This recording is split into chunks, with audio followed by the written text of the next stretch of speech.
Père, nous te louons, nous te donnons la gloire, l'honneur, et nous déclarons ce soir, au nom de Jésus, que ta parole sort avec clarté. Merci, car de par les nations de la terre, les cœurs des hommes et des femmes sont prêts à recevoir la parole greffée avec humilité qui peut sauver nos âmes. Alors que ta parole sort ce soir, nous décrétons que tout ce qui n'est pas planté par Dieu est déraciné. Les jougs, les fardeaux sont détruits. Nous venons contre toute mentalité qui contredise la parole de Dieu. Nous déclarons que l'entrée de la parole de Dieu illumine les ténèbres au nom de Jésus. Et merci Seigneur, car ta parole édifie, équipe ton peuple. Nous réprimandons la maladie et les malaises. Satan, ôte ta main. Nous ordonnons que la puissance de guérison de Dieu repose sur ton peuple.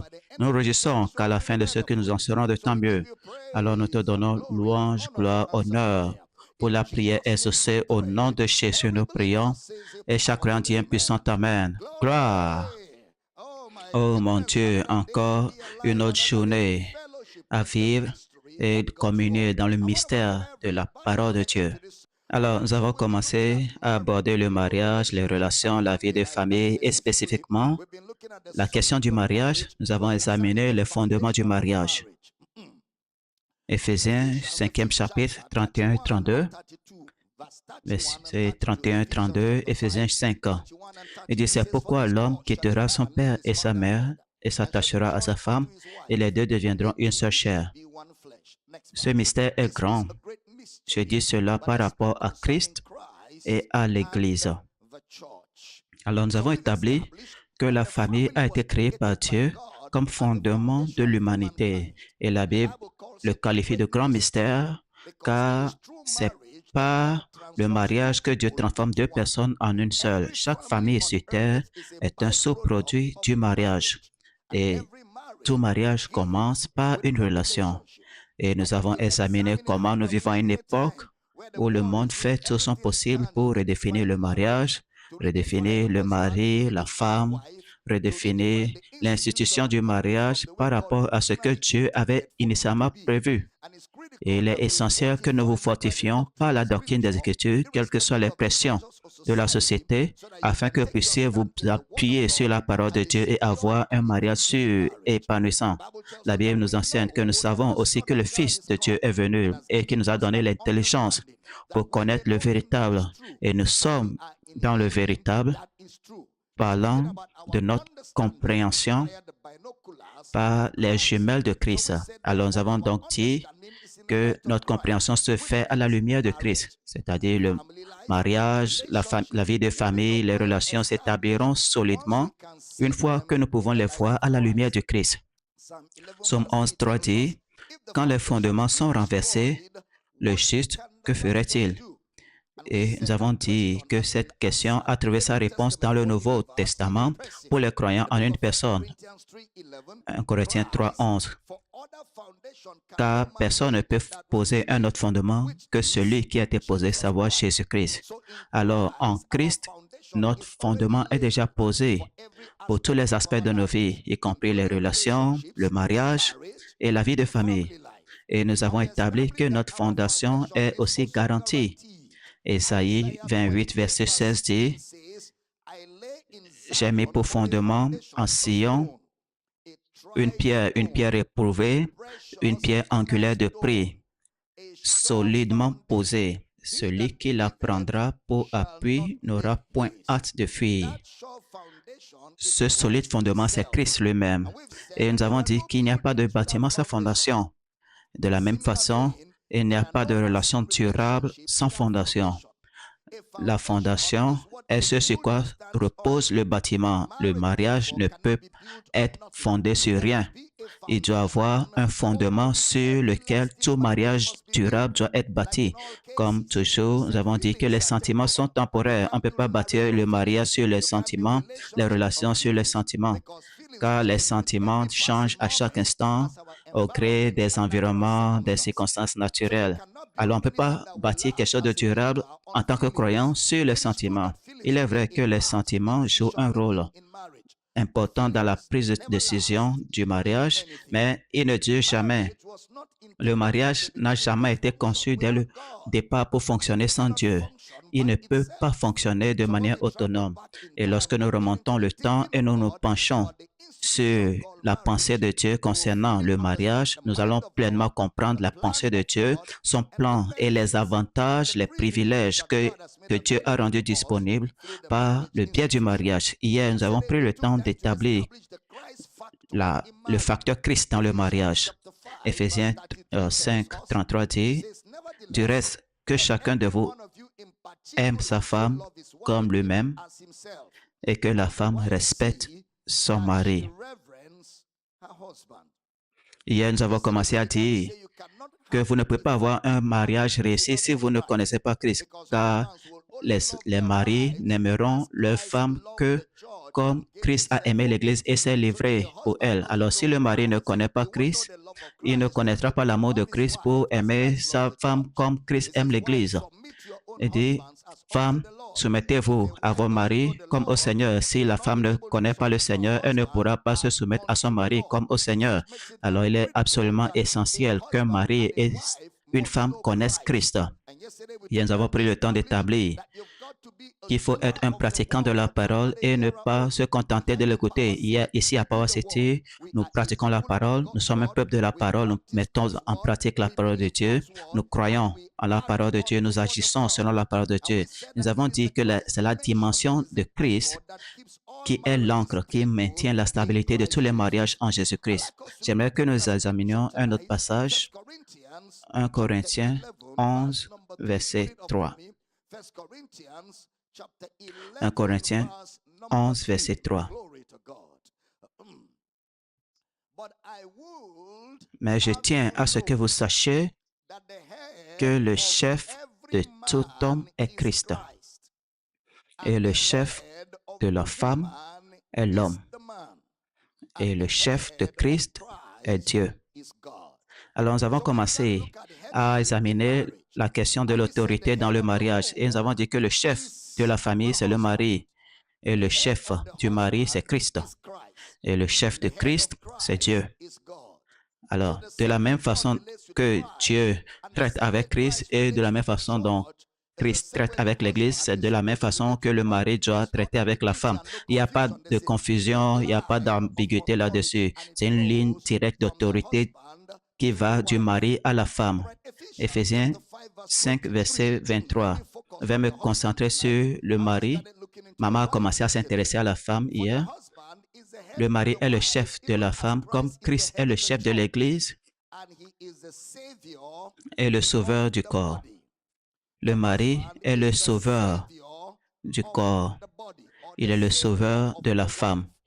Le sauveur de la femme veut dire, c'est le mari, il appartient au mari de veiller à ce qu'elle soit tout ce que Dieu veut qu'elle soit. Regardez Éphésiens 5,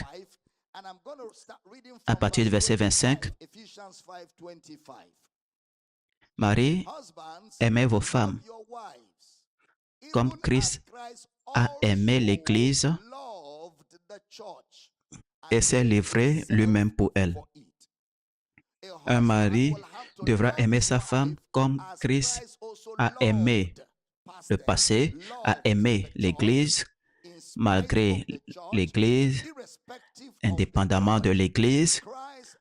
Christ a aimé l'Église. Il n'a pas seulement aimé l'Église, mais aussi il s'est livré pour l'Église. Alors, la question que nous voulons poser ce soir, c'est qu'est-ce que l'amour dans le cas du mariage?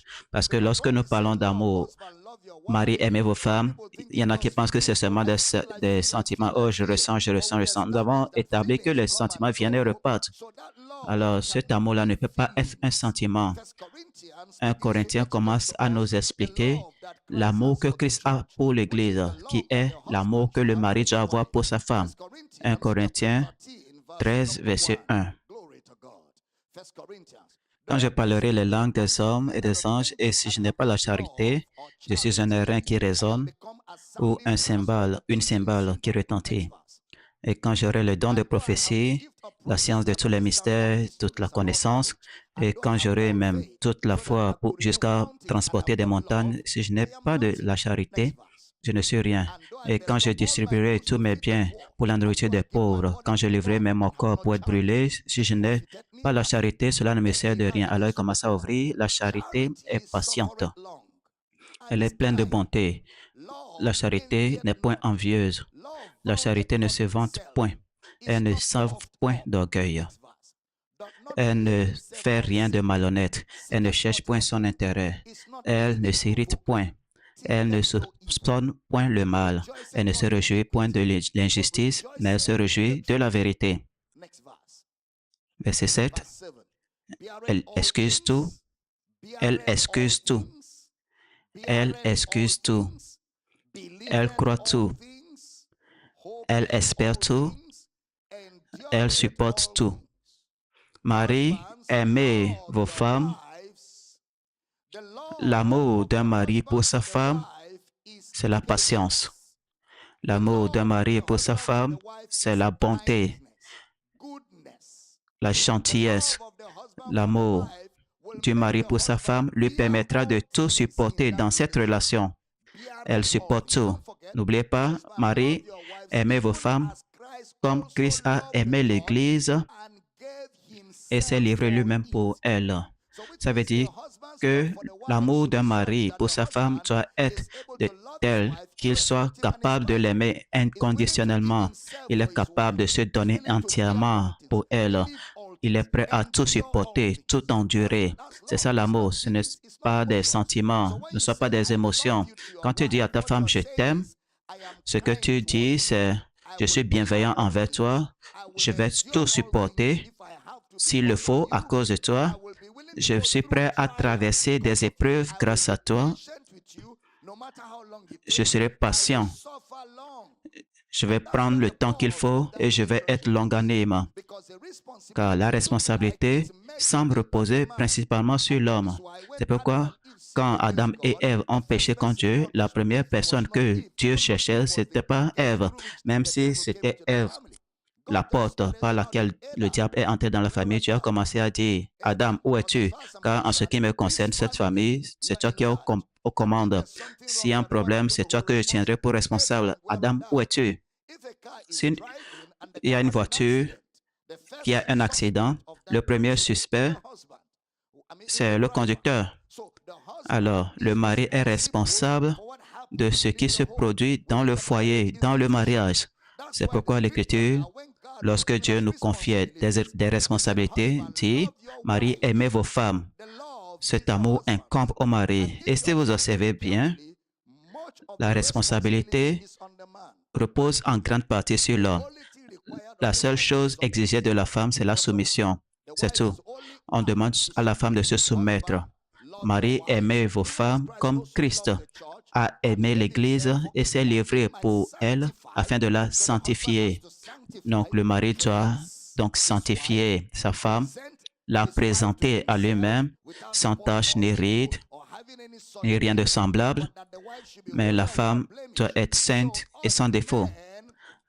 Alors, les maris doivent aimer leur femme comme leur propre corps. Celui qui n'aime pas sa femme ne s'aime pas lui-même. Celui qui aime sa femme s'aime lui-même, car personne n'a jamais haï sa propre chair. Mais au contraire, il la nourrit et l'entretient comme le Seigneur l'a fait pour l'Église. Ça veut dire que le mari est le chef du mariage. Il n'est pas seulement le chef du mariage. Le mari est un leader serviteur. C'est un serviteur leader dans le mariage. Il n'est pas un patron. C'est un leader serviteur. Comme Jésus est notre Seigneur, mais il est aussi notre serviteur. Il nous a servi par sa mort. Il nous a servi par son ensevelissement. Il nous a servi par sa résurrection. Il nous a servi par le fruit de sa mort. Et aujourd'hui, il nous sert d'intercesseur pour l'Église. Il est le chef de l'Église, mais il n'est pas un patron. Il est un serviteur leader. Donc le mari, dans le mariage, doit être un serviteur leader dans le mariage. Ce n'est pas étonnant que Jésus s'agenouille et aille nettoyer ou laver les pieds de ses disciples. Le mari doit être celui qui sert la famille, la femme, les enfants. Ça, c'est compte courant, mais ça, c'est biblique. Celui qui a institué le mariage l'a conçu ainsi pour qu'il fonctionne efficacement et harmonieusement. Et bien sûr, regardez 1 Pierre 3, verset 7. 1 Pierre 3, verset 7. Marie, montrez à votre tour. Il a dit à votre tour parce qu'il a déjà parlé aux femmes. Marie, montrez à votre tour de la sagesse dans vos rapports avec vos femmes. Chaque mari doit faire preuve de sagesse par rapport à sa femme, pas avec vos sentiments. Ce n'est pas selon ses paroles, non. Vous faites preuve de sagesse. Un mari qui veut un foyer qui va durer doit prendre cette décision depuis le premier jour. Je ne me laisserai pas influencer par ce que ma femme dit, surtout quand elle dit des choses désagréables, quand elle dit des choses que je ne veux pas entendre. Je ne vais pas céder. Je suis le chef de cette famille et ma stabilité émotionnelle, morale est essentielle à la pérennité de notre foyer. Tu dois te décider en tant que mari. Il faut prendre cette décision d'aimer ta femme et depuis les fiançailles, dont nous allons parler dans 2 jours, il faut prendre cette décision dès les fiançailles. Regarder cette femme et te poser cette question. Suis-je prêt à supporter n'importe quoi de cette femme? Est-ce que je l'aime suffisamment pour pardonner? Je l'aime suffisamment pour être patient, pour tout supporter, pour tout croire, être bienveillant, quoi qu'il arrive? Est-ce que je l'aime suffisamment pour rester bon envers elle? Car c'est cela ma responsabilité envers la femme que j'ai épousée ou que je vais épouser. J'ai vu des maris se plaindre de leur femme et l'amertume qui en émane. Personne ne peut survivre à un tel puits d'amertume. Et je me demande comment ils sont devenus si amers envers leur femme. Ils sont tellement amers que même le diable apprend l'amertume d'eux. Vous entendez le venin qui sort de leur bouche. Qu'est-ce qui s'est passé? Comment est-ce que tu peux vivre avec cette femme? Tu sais qu'un jour là, tu ne vas pas la tuer, car ce peu d'amertume qui émane de toi là vraiment, c'est que le mari n'a pas appris à vivre avec sa femme selon la sagesse. Avant tout, sachez que la femme a le don de la parole. Alors, si elles ne parlent pas, elles ne sont pas des femmes. Elles vont parler, parler. Et des fois, dans leurs paroles, elles vont disséquer toute votre vie.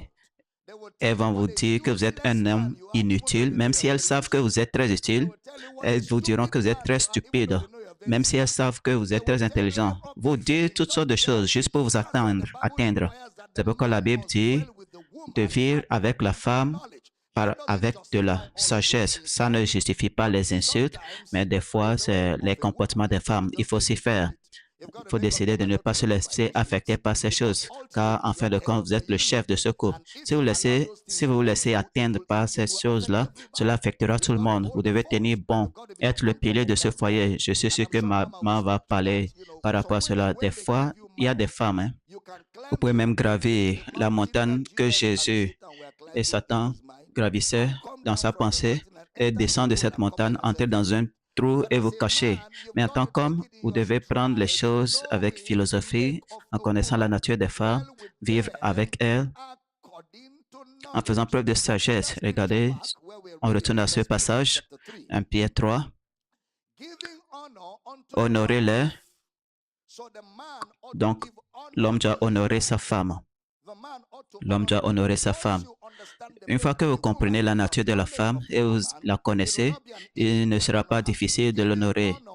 Honorez-les comme avec un sexe plus faible, comme devant aussi hériter avec vous de la grâce de la vie. Qu'il n'en soit rien fait pour que vos prières ne soient pas entravées. Qu'est-ce que ça veut dire?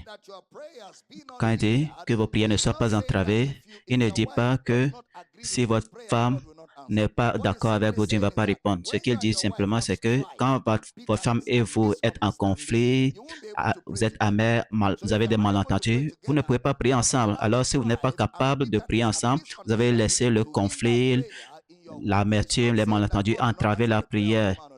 Il ne dit pas que Dieu ne va pas répondre à votre prière. Il va répondre. Mais en tant que couple, vous ne pourrez pas prier ensemble. N'oubliez pas, deux valent mieux qu'un. N'oubliez pas cela. Alors Pierre dit que vos prières peuvent être entravées si vous ne reconnaissez pas votre femme comme héritière avec vous de la grâce de la vie. Vous devez l'honorer. Après avoir dit toutes les choses elle voulait dire à votre sujet, si vous avez l'opportunité de parler, dites du bien d'elle. C'est ce que Jésus a fait. Lorsque nous avons mal agi et ainsi de suite, il nous a regardé et dit, vous êtes juste, vous êtes sanctifiés, vous êtes justifiés.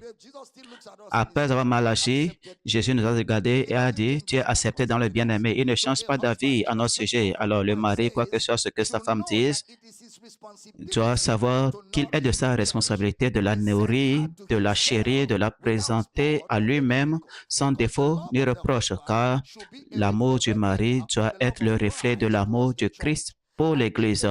Et si le mari s'attache à aimer sa femme et la femme s'attache à se soumettre à lui, il n'y aura pas de problème. Le problème survient lorsque la femme cesse de se soumettre et elle réclame sans cesse aide-moi, aide-moi, aide-moi. Comme maman l'a dit hier, quand tu es trop occupé à regarder ce que l'autre doit faire, tu te détournes de ce que toi-même tu dois faire. L'amour couvre une multitude de péchés. Si tu aimes ta femme, tu vas couvrir ses défauts. Tu ne vas pas les amplifier. Vous savez, il y a des hommes qui vont partout parlant de leurs femmes.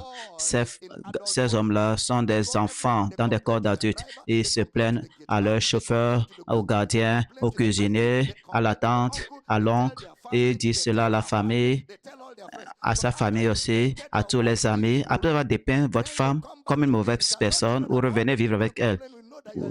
Vous savez que ces gens-là, auprès de qui vous êtes plein, savent que vous êtes un homme stupide. Parce que si cette femme est aussi mauvaise que vous le prétendez, pourquoi vous continuez de vivre avec elle? Pourquoi? Des fois, vous êtes frustré, je sais, mais quand la frustration vient, respirez profondément et rappelez-vous, je suis le chef de cette maison et cette femme est à moi. Elle m'appartient et j'ai la responsabilité de faire d'elle ce qu'elle est censée être. C'est ça le rôle d'un homme, pas aller se plaindre un peu partout. Depuis que je suis marié à ma femme, je ne me suis jamais plaint d'elle à qui que ce soit, vivant ou mort. Je ne me suis jamais plaint à qui que ce soit. Je n'ai jamais dénoncé ma femme à qui que ce soit, vivant ou mort. La première fois, quand on s'est marié, mon père est venu à la maison et il m'a dit, Abel, je vais te parler. J'ai dit, OK. Il a dit, assieds-toi. Je me suis assis et il a commencé à dire, tu sais, ta femme là. J'ai dit, un instant, monsieur, un instant. Je suis parti, j'ai cherché ma femme. J'ai dit, parle à nous deux. Tu sais, nous ne formons plus qu'un maintenant. Mon père a dit, OK, pas de problème, pas de problème. Cette chose inutile qu'il voulait me dire, il l'a ravalé parce qu'il faut donner accès au diable pour qu'il sème du désordre. J'ai dit à mon père, non, monsieur, non, si tu veux me parler, parle à nous deux. Et le vieillard s'est respecté pour le restant de ses jours. Il savait qu'il ne pourrait plus me parler de ma femme ni de quoi que ce soit d'autre, sauf à nous deux. Je l'ai fait clairement comprendre à mon père dès le premier jour, car je ne me suis pas marié en tant que garçon, mais en tant qu'homme. Je connaissais la responsabilité de vivre avec une femme et celle de me la présenter à moi-même, sans ride. Est-ce qu'elle est parfaite? Non. Est-ce que je suis parfait? Non. Mais comment je la présente? Parfaite. C'est ma responsabilité. Je la présente parfaite. Je ne vais pas la dénoncer. Et personne dans mon entourage ne dit du mal de ma femme et reste dans cet environnement. Tu n'oses pas. Même la façon dont je vais te regarder, le diable va te conseiller. Tu vas mourir jeune si tu essaies cela. Personne n'ose cela. Pourquoi? Parce que c'est ma responsabilité de me présenter ma femme sans tache, sans ride, sans rien de semblable. Pourquoi? Nous sommes co-héritiers de la grâce de cette vie. Je sais que les femmes sont très contentes. Ne vous en faites pas, maman viendra gérer votre cas. On retourne à 1 Pierre 3. Avant que maman ne vienne, Marie, montrez à votre tour de la sagesse dans vos rapports avec vos femmes. De la sagesse, pas des sentiments, pas de l'émotion, de la sagesse. Comme avec un esprit faible, honorez-les comme devant aussi hériter avec vous de la grâce de la vie, qu'il n'en soit en rien fait pour que vos prières ne soient pas entravées.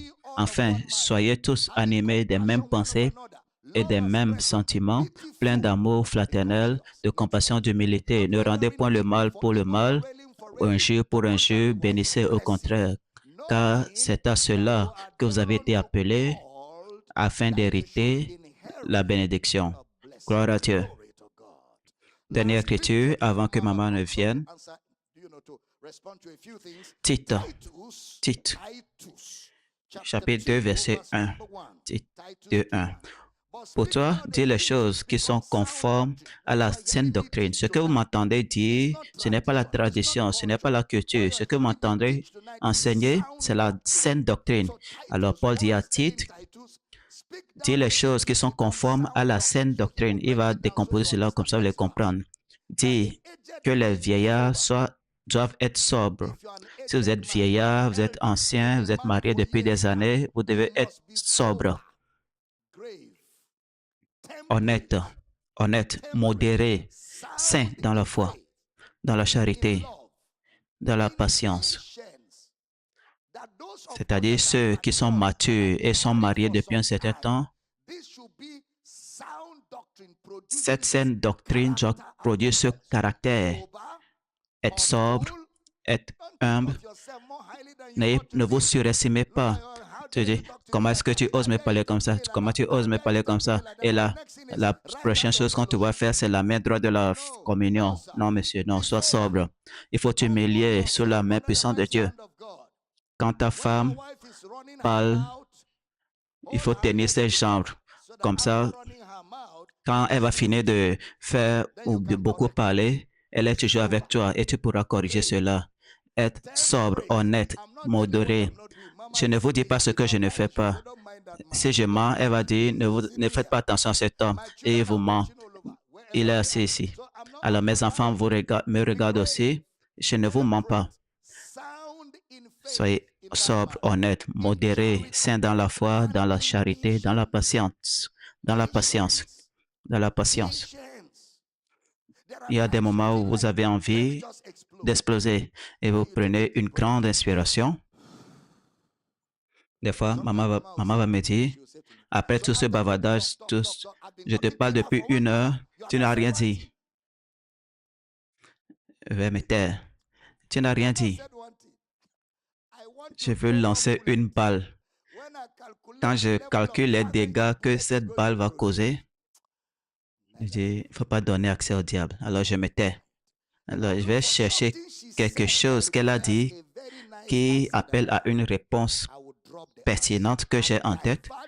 Je lance la réponse, je détourne la discussion de là où elle l'a menée pour la ramener à un sujet où nous pouvons raisonner tous les deux en tant qu'enfants de Dieu. Et nous allons toutes partir souriant. Et elle va me dire, tu vois, non, j'ai vu ton truc. Tu n'as pas répondu à tous mes problèmes. Tu as juste répondu à ce qui te semble convenable. Et maintenant, tu as réglé les problèmes. Et c'est peu que ça revienne demain. Mais dans ma pensée, je me dis, si ça revient demain, la grâce est disponible, je vais m'en occuper. Vous savez, il y en a qui disent que sur ce panel, nous ne sommes pas brutaux. Nous édulcorons les choses. Non, ce n'est pas le cas. Nous sommes aussi francs que possible avec vous. Il y en a qui pensent que nous viendrons dire que nous nous battons. Nous ne nous battons pas dans cette église. Tous ceux qui me suivent depuis des années, aucun mari ne bat sa femme. Il ne peut même pas survivre à ce que j'enseigne. La façon dont mon enseignement va te pénétrer, ta main là même sera enchaînée par la connaissance révélée. Comme ça, quand tu vas vouloir dégainer, la main va refuser parce qu'il y a trop de révélations. Alors, si c'est ce que tu entends, ce n'est pas de nous. S'il y a de telles expériences, nous sommes là pour t'aider avec des solutions et des orientations. Mais on peut te le dire aussi franchement que possible, n'essayons pas de décorer les choses.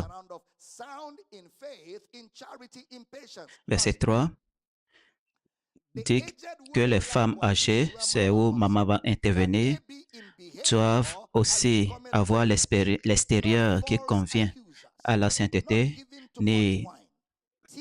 n'être ni médisante, ni adonnée au vin. Une femme ne doit pas être adonnée au vin. Comme ça, elle ne va pas s'enivrer et détruire la maison. Et qu'elle doit donner de bonnes instructions dans le but d'apprendre aux jeunes femmes. Alors, les femmes âgées doivent apprendre aux jeunes femmes à être sobres, à aimer leur mari et leurs enfants, à être retenues. Une femme doit être discrète. J'ai déjà fini avec les hommes.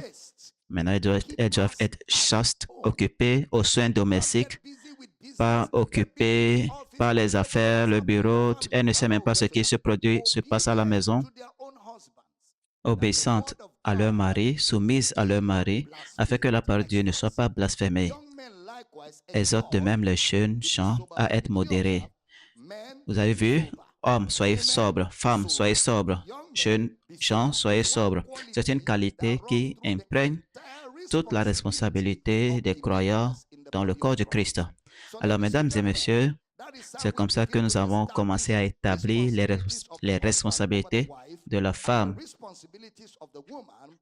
et la responsabilité du mari. Je vais recevoir le docteur Rachel.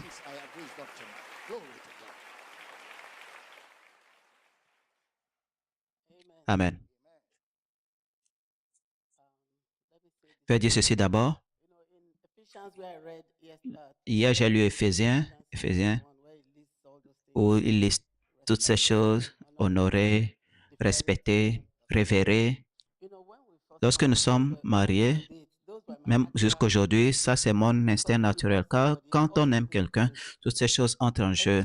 Surtout quand cette personne est bonne envers vous. C'était une réaction naturelle pour moi. C'était mon environnement. J'en suis témoin. Quand il y a des problèmes où nous essayons de les résoudre, les idées du monde commencent à s'immiscer et je suis confus. Je me dis, est-ce que je devrais, est-ce que je ne devrais pas, est-ce que je devrais gérer comme ceci?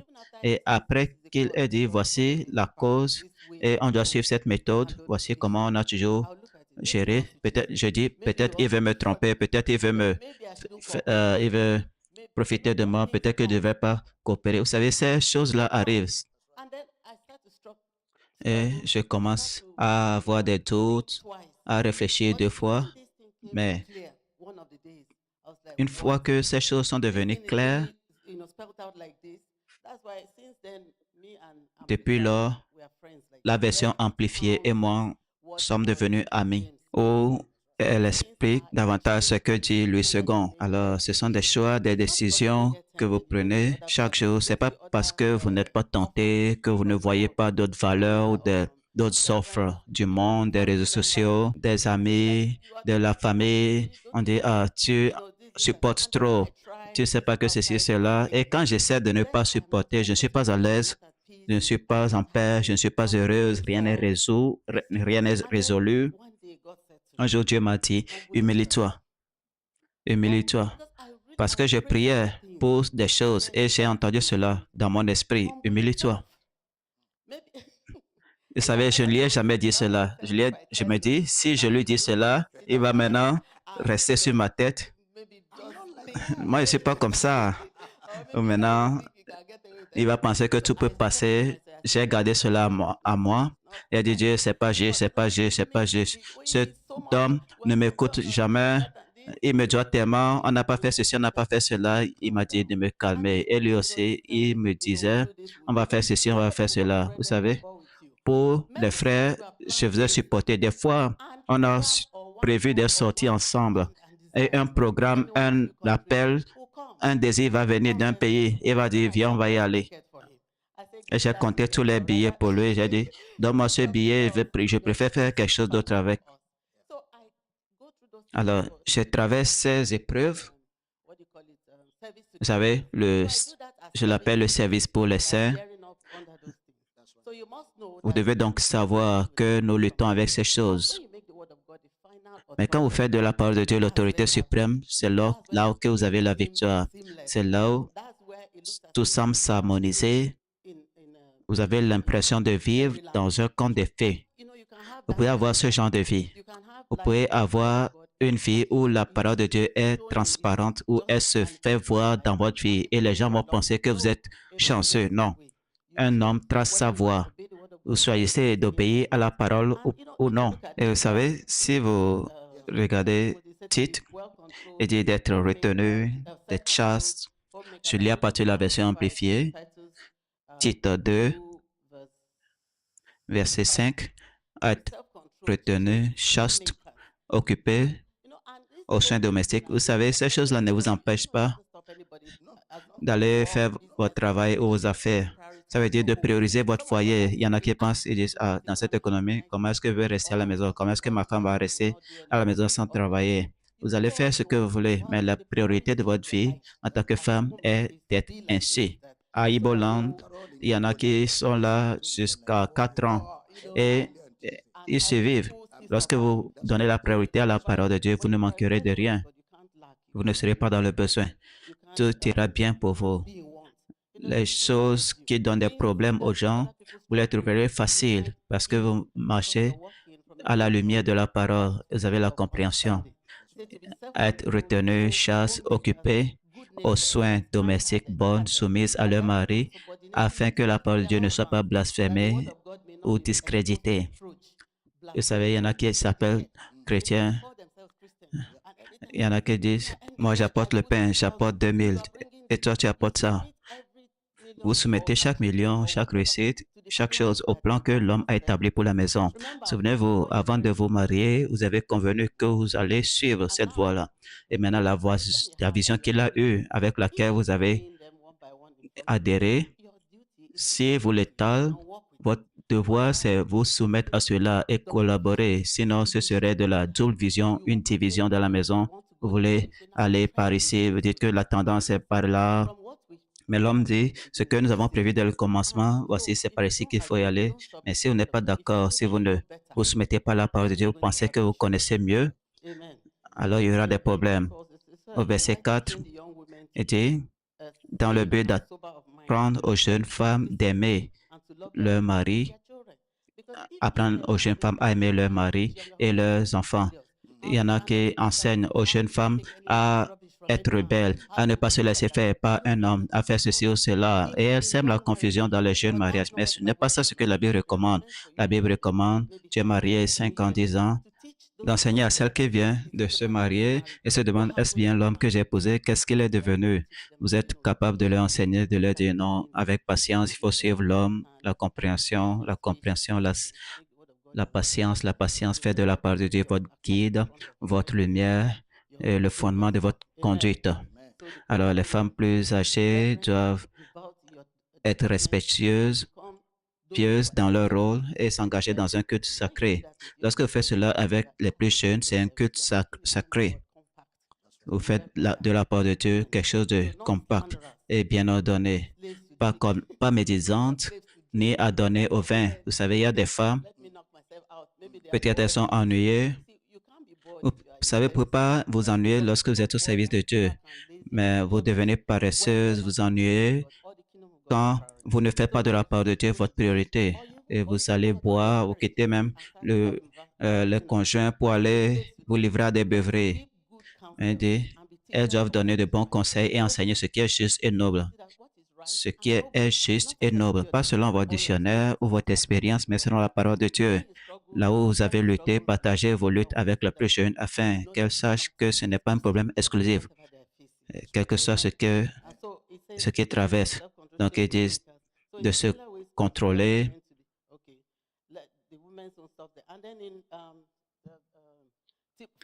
Dans 1 Pierre, chapitre 3,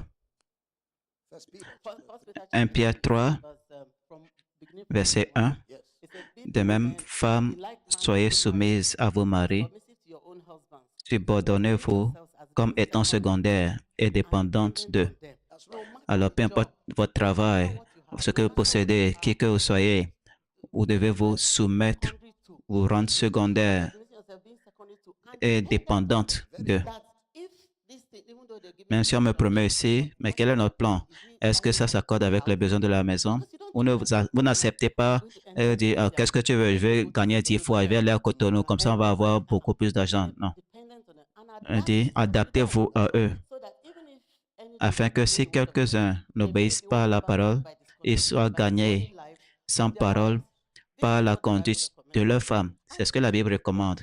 Qu'est-ce que vous avez? Qu'est-ce que vous avez à comprendre qui soit mieux que cela? Absolument rien. Rien de comparé à la paix, la prospérité. Le bien-être vient d'en haut, ça ne vient pas de vos efforts. Des fois, des gens nous regardent et disent, cette chance-là, ils sont un rêve. Ils sont un rêve. Et ils pensent que nous avons de la chance. Ils pensent que tout marche bien. Qui vous a dit que c'est de la chance? Restez avec la parole et vous en verrez les résultats. Même avec la peur, vous avez des épreuves, des difficultés, des distractions. Persévérez dans votre choix. Chaque fois, chaque jour, vous choisissez de rester fidèle à la parole et marcher selon elle. Et toi, femme, ne brade pas ton mariage. Bats-toi pour ton mari, pour ton mariage. Dis à ton mari, ce mariage continue, que tu le veuilles ou pas. Nous allons le faire. C'est comme ça que nous avons commencé. Nous avons convenu de le faire et nous le ferons. Et soyez patiente, priez, soyez patiente. Même chose pour le mari. N'abandonnez pas facilement, n'abandonnez pas à cause des petites offenses ça et là. Restez là-dedans, persévérez, tout comme Christ reste avec nous, peu importe nos erreurs, notre éloignement de la prière, de l'étude biblique, de l'Église, il revient toujours vers nous, nous attire et nous ramène. Le mari a cette responsabilité envers sa femme et cela est très important. Vous devez vous battre pour votre foyer. Vous devez tenir bon. Vous devez rester fidèle à la parole de Dieu. Quoi qu'il arrive, restez ferme, inébranlable et abondez dans l'œuvre de l'Éternel. Soyez enracinés, fondés en elle. Et alors, vous allez découvrir que ce qui est arrivé à votre mariage est courant. Vous savez, il y en a qui dramatisent les événements de leur mariage comme si c'était exceptionnel. Je ne sais pas ce que traverse. La Bible dit, aucune tentation ne vous est survenue qui ne soit humaine. Ce que vous traversez, d'autres mariages l'ont vécu et personne n'a entendu pim pour toi. Tout le monde le règle. Ton papa a rassemblé les chefs du village. Ils ont essayé de trouver une solution. Ça n'a pas marché. Maintenant, tu as réuni les amis. Ça n'a pas marché non plus. Tu es allé voir le pasteur sans succès. Jusqu'à maintenant, tu cherches qui régler cela. Comme si tu étais le seul à avoir ce problème. Rien n'est unique. Aucune tentation qui ne vous est survenue n'est humaine. Peu importe comment compliqué est le problème, si vous vous calmez et vous laissez la parole de Dieu d'agir, et la parole de Dieu est le remède, il envoie la parole guérit, elle va apaiser la situation, guérir le problème et délivrer le mariage de la destruction. Pour ceux qui sont sur le point de divorcer, vous n'avez pas besoin de divorcer, pas besoin de divorcer. Il n'y a aucune excuse qui soit valable pour divorcer. Rien n'est impardonnable, rien, absolument rien n'est impardonnable. Même si vous êtes le seul soutien de la famille, vous travaillez dur pour faire vivre la famille, surtout quand l'homme coopère pour améliorer les choses, il n'est pas indolent ou vous ignore. S'il fait des efforts, patientez parce que les choses vont changer. Les choses vont changer certainement. N'oubliez pas, Dieu est fidèle. Il ne permettait pas que vous soyez tentés au-delà de vos forces. Et avec la tentation, il va préparer une voie de sortie. Père, nous prions pour ce foyer, cette maison, ce couple qui traverse des moments difficiles. Nous demandons la parole de guérison, le réconfort du Saint-Esprit. Nous mettons au silence la voix du diable. Nous résistons et réprimandons toute tension. Nous venons contre tout environnement toxique dans ces mariages, qui soit évacué par la parole de Dieu. Nous ordonnons la guérison, la restauration. Et nous prions que tous ceux qui entendent nos voix aujourd'hui se soumettent à l'autorité de ta parole, que les maris jouent leur rôle indépendamment des actions de leurs épouses et que les épouses jouent le leur indépendamment des actions de leur mari. Et en fin de compte, Jésus est glorifié et ton dessein pour ce foyer est accompli. Nous te donnons la louange pour la prière exaucée. Au nom de Jésus, nous prions. Et chaque croyant dit un puissant Amen. Gloire. Merci chérie. Célébrons le docteur Richel. Dans les 30 secondes à venir, la prochaine voix que vous allez entendre, c'est la voix de l'intercontinental Michael Bush. Et nous allons interagir. Il y a des gens avec nous sur le panel. Vous allez entendre de nous dans 30 secondes. Mon nom est Michael Bush. Je suis très ravi de vous accueillir et encore plus ravi d'accueillir nos parents spirituels Global Baba, Dr. Abel Damina et Global Maman, Dr. Rachel Damina, Intercontinental M. Bush. C'est un plaisir de vous voir. Quelle bénédiction d'être ici. C'est toujours un plaisir d'écouter maman et vous. C'était très, très bien. Alors, ce soir, nous avons l'un de nos appelants qui a appelé à l'émission l'autre jour. Il est ici avec nous, avec sa femme, avec qui il est marié depuis 24 ans. C'est la joie d'avoir notre producteur ici. Il est le secrétaire permanent du ministère des Travaux publics de l'État d'Akwa Ibom, le pasteur Ignatius Ekwere. C'est très bien de vous voir. Merci beaucoup, Monsieur Bush, mon père et ma mère. Je suis très ravi d'être ici. Je pense que c'est la première fois où le projecteur fera partie de la production. Merci de nous permettre d'être sur le plateau aujourd'hui. Merci beaucoup, papa. Merci, maman. C'est toujours un privilège de m'asseoir avec vous et partager des connaissances. Et vous savez, leurs applaudissements ont duré plus longtemps. Nous avons aussi deux frères et sœurs, sœur Blessing Jacob. Merci de nous rejoindre. Merci beaucoup, papa. Merci, maman, pour ce grand privilège. Et le frère Goslov Sunday. Merci, papa. Merci, maman, pour ce privilège. Papa et maman, je ne sais pas ce que nous allons faire. J'ai près de 26 messages juste après mon passage à l'antenne et ils sont très importants. En fait, quand j'ai essayé d'en glisser quelques-uns, vous verrez qu'il faudra même bloquer des appels téléphoniques, mais on ne va pas les bloquer tous, mais il est nécessaire de les lire à cause de leur contenu. Bienvenue au programme.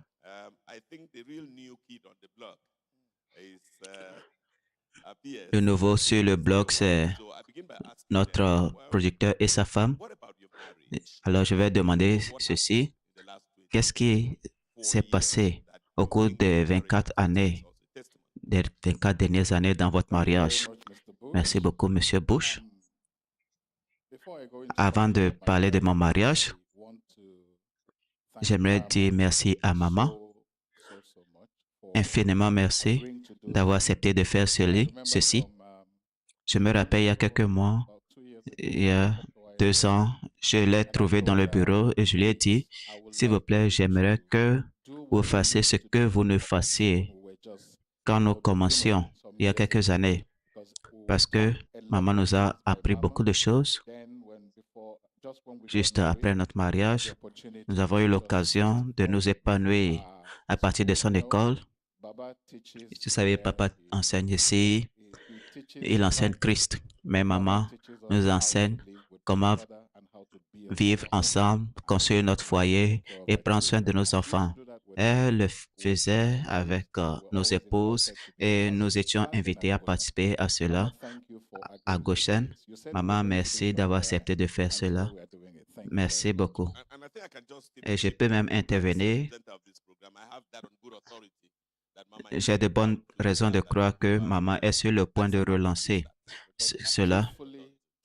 Honnêtement, je pense que pour ce conseil conjugal, nous devons mettre l'emphase sur maman. Elle est la source des ressources. Alors, nous devons profiter de cette opportunité et puiser beaucoup d'elle. Elle a tant de choses quand il s'agit de la connaissance d'une famille pieuse. Vous savez, des gens viennent ici et disent c'est facile pour nous parce que nous avons eu un modèle. Franchement, personne ne l'a dit juste pour le dire. Chacun de nous, nous avons eu un modèle en les deux. Donc, c'était facile de copier-coller. C'était facile de voir ce qu'ils faisaient. Par exemple, quand il y avait des soucis d'argent, c'était facile de gérer cela financièrement. Le moindre des problèmes dans ma famille, c'est l'argent. L'argent n'a jamais été un souci parce que dès le premier jour, papa nous a enseigné que au moment où vous partagez vos finances avec votre femme, ça l'aidera dans les choses qu'elle fera et même chose pour les enfants. Donc, je pense que quand tout le monde vient dire que ce sont nos modèles, c'est vraiment parce qu'ils ont été un modèle de piété. Encore une fois, papa, j'ai appelé et j'ai dit merci, je le dis encore, car il y en a qui sont entrés dans l'église. Nous étions des incrédules chroniques. En 98, quand je suis arrivé ici, je me rappelle, l'hôtel était de l'autre côté. Je ne suis pas venu par l'intermédiaire de ma femme. En fait, j'ai suivi une autre fille à l'église. Je ne suis pas venu écouter le message. Mais quand je suis entré dans l'église, je vous ai vu, vous tremousser un peu partout, vous êtes tourné et vous avez dit quelque chose qui m'a profondément marqué. J'étais furieux. Franchement, j'étais en colère. Au fond de moi, je me disais, Dieu va te punir cet homme-ci. Pourquoi est-ce que tu vas dire ce genre de choses? Il s'est juste tourné à dire à la foule, si tu es ici, tes parents t'ont envoyé à l'école, primaire, collège, université, et tu es là à la maison, tu manges leur nourriture, tu dois avoir honte. J'ai été furieux parce qu'en ce moment, j'avais fini mes études en 95, je n'avais pas de travail. Alors, je suis sorti au portail, j'avais un paquet de cigarettes dans la poche et j'ai commencé à fumer en rentrant chez moi. Personne ne m'a suivi venant de Power City. Alors, je suis rentré, j'ai fumé. Arrivé à la maison, la parole me hantait. Tu es une honte. Et cela continuait à résonner pendant 3 semaines. Après 3 semaines, je me suis ressaisi. Je suis allé à l'église et je me suis assis pour écouter. C'était comme si quelqu'un lui avait dit que le gars est revenu. Alors, quand j'écoutais, il prêchait avec ferveur, il gesticulait et il s'est arrêté, il s'est retourné à regarder l'endroit où j'étais assis. Il a répété les mêmes mots exactement. Je me suis dit aujourd'hui, tu ne vas pas être en colère, tu vas écouter la conclusion de cette affaire. Alors, il a dit, utilise ta tête et laisse Dieu se reposer. C'était mes premiers mots à Power City. En ce temps, c'était Power Chapel. Ils avaient l'habitude d'afficher cela près de la porte des toilettes. En 98, j'ai commencé à venir à écouter. Je n'avais pas de travail.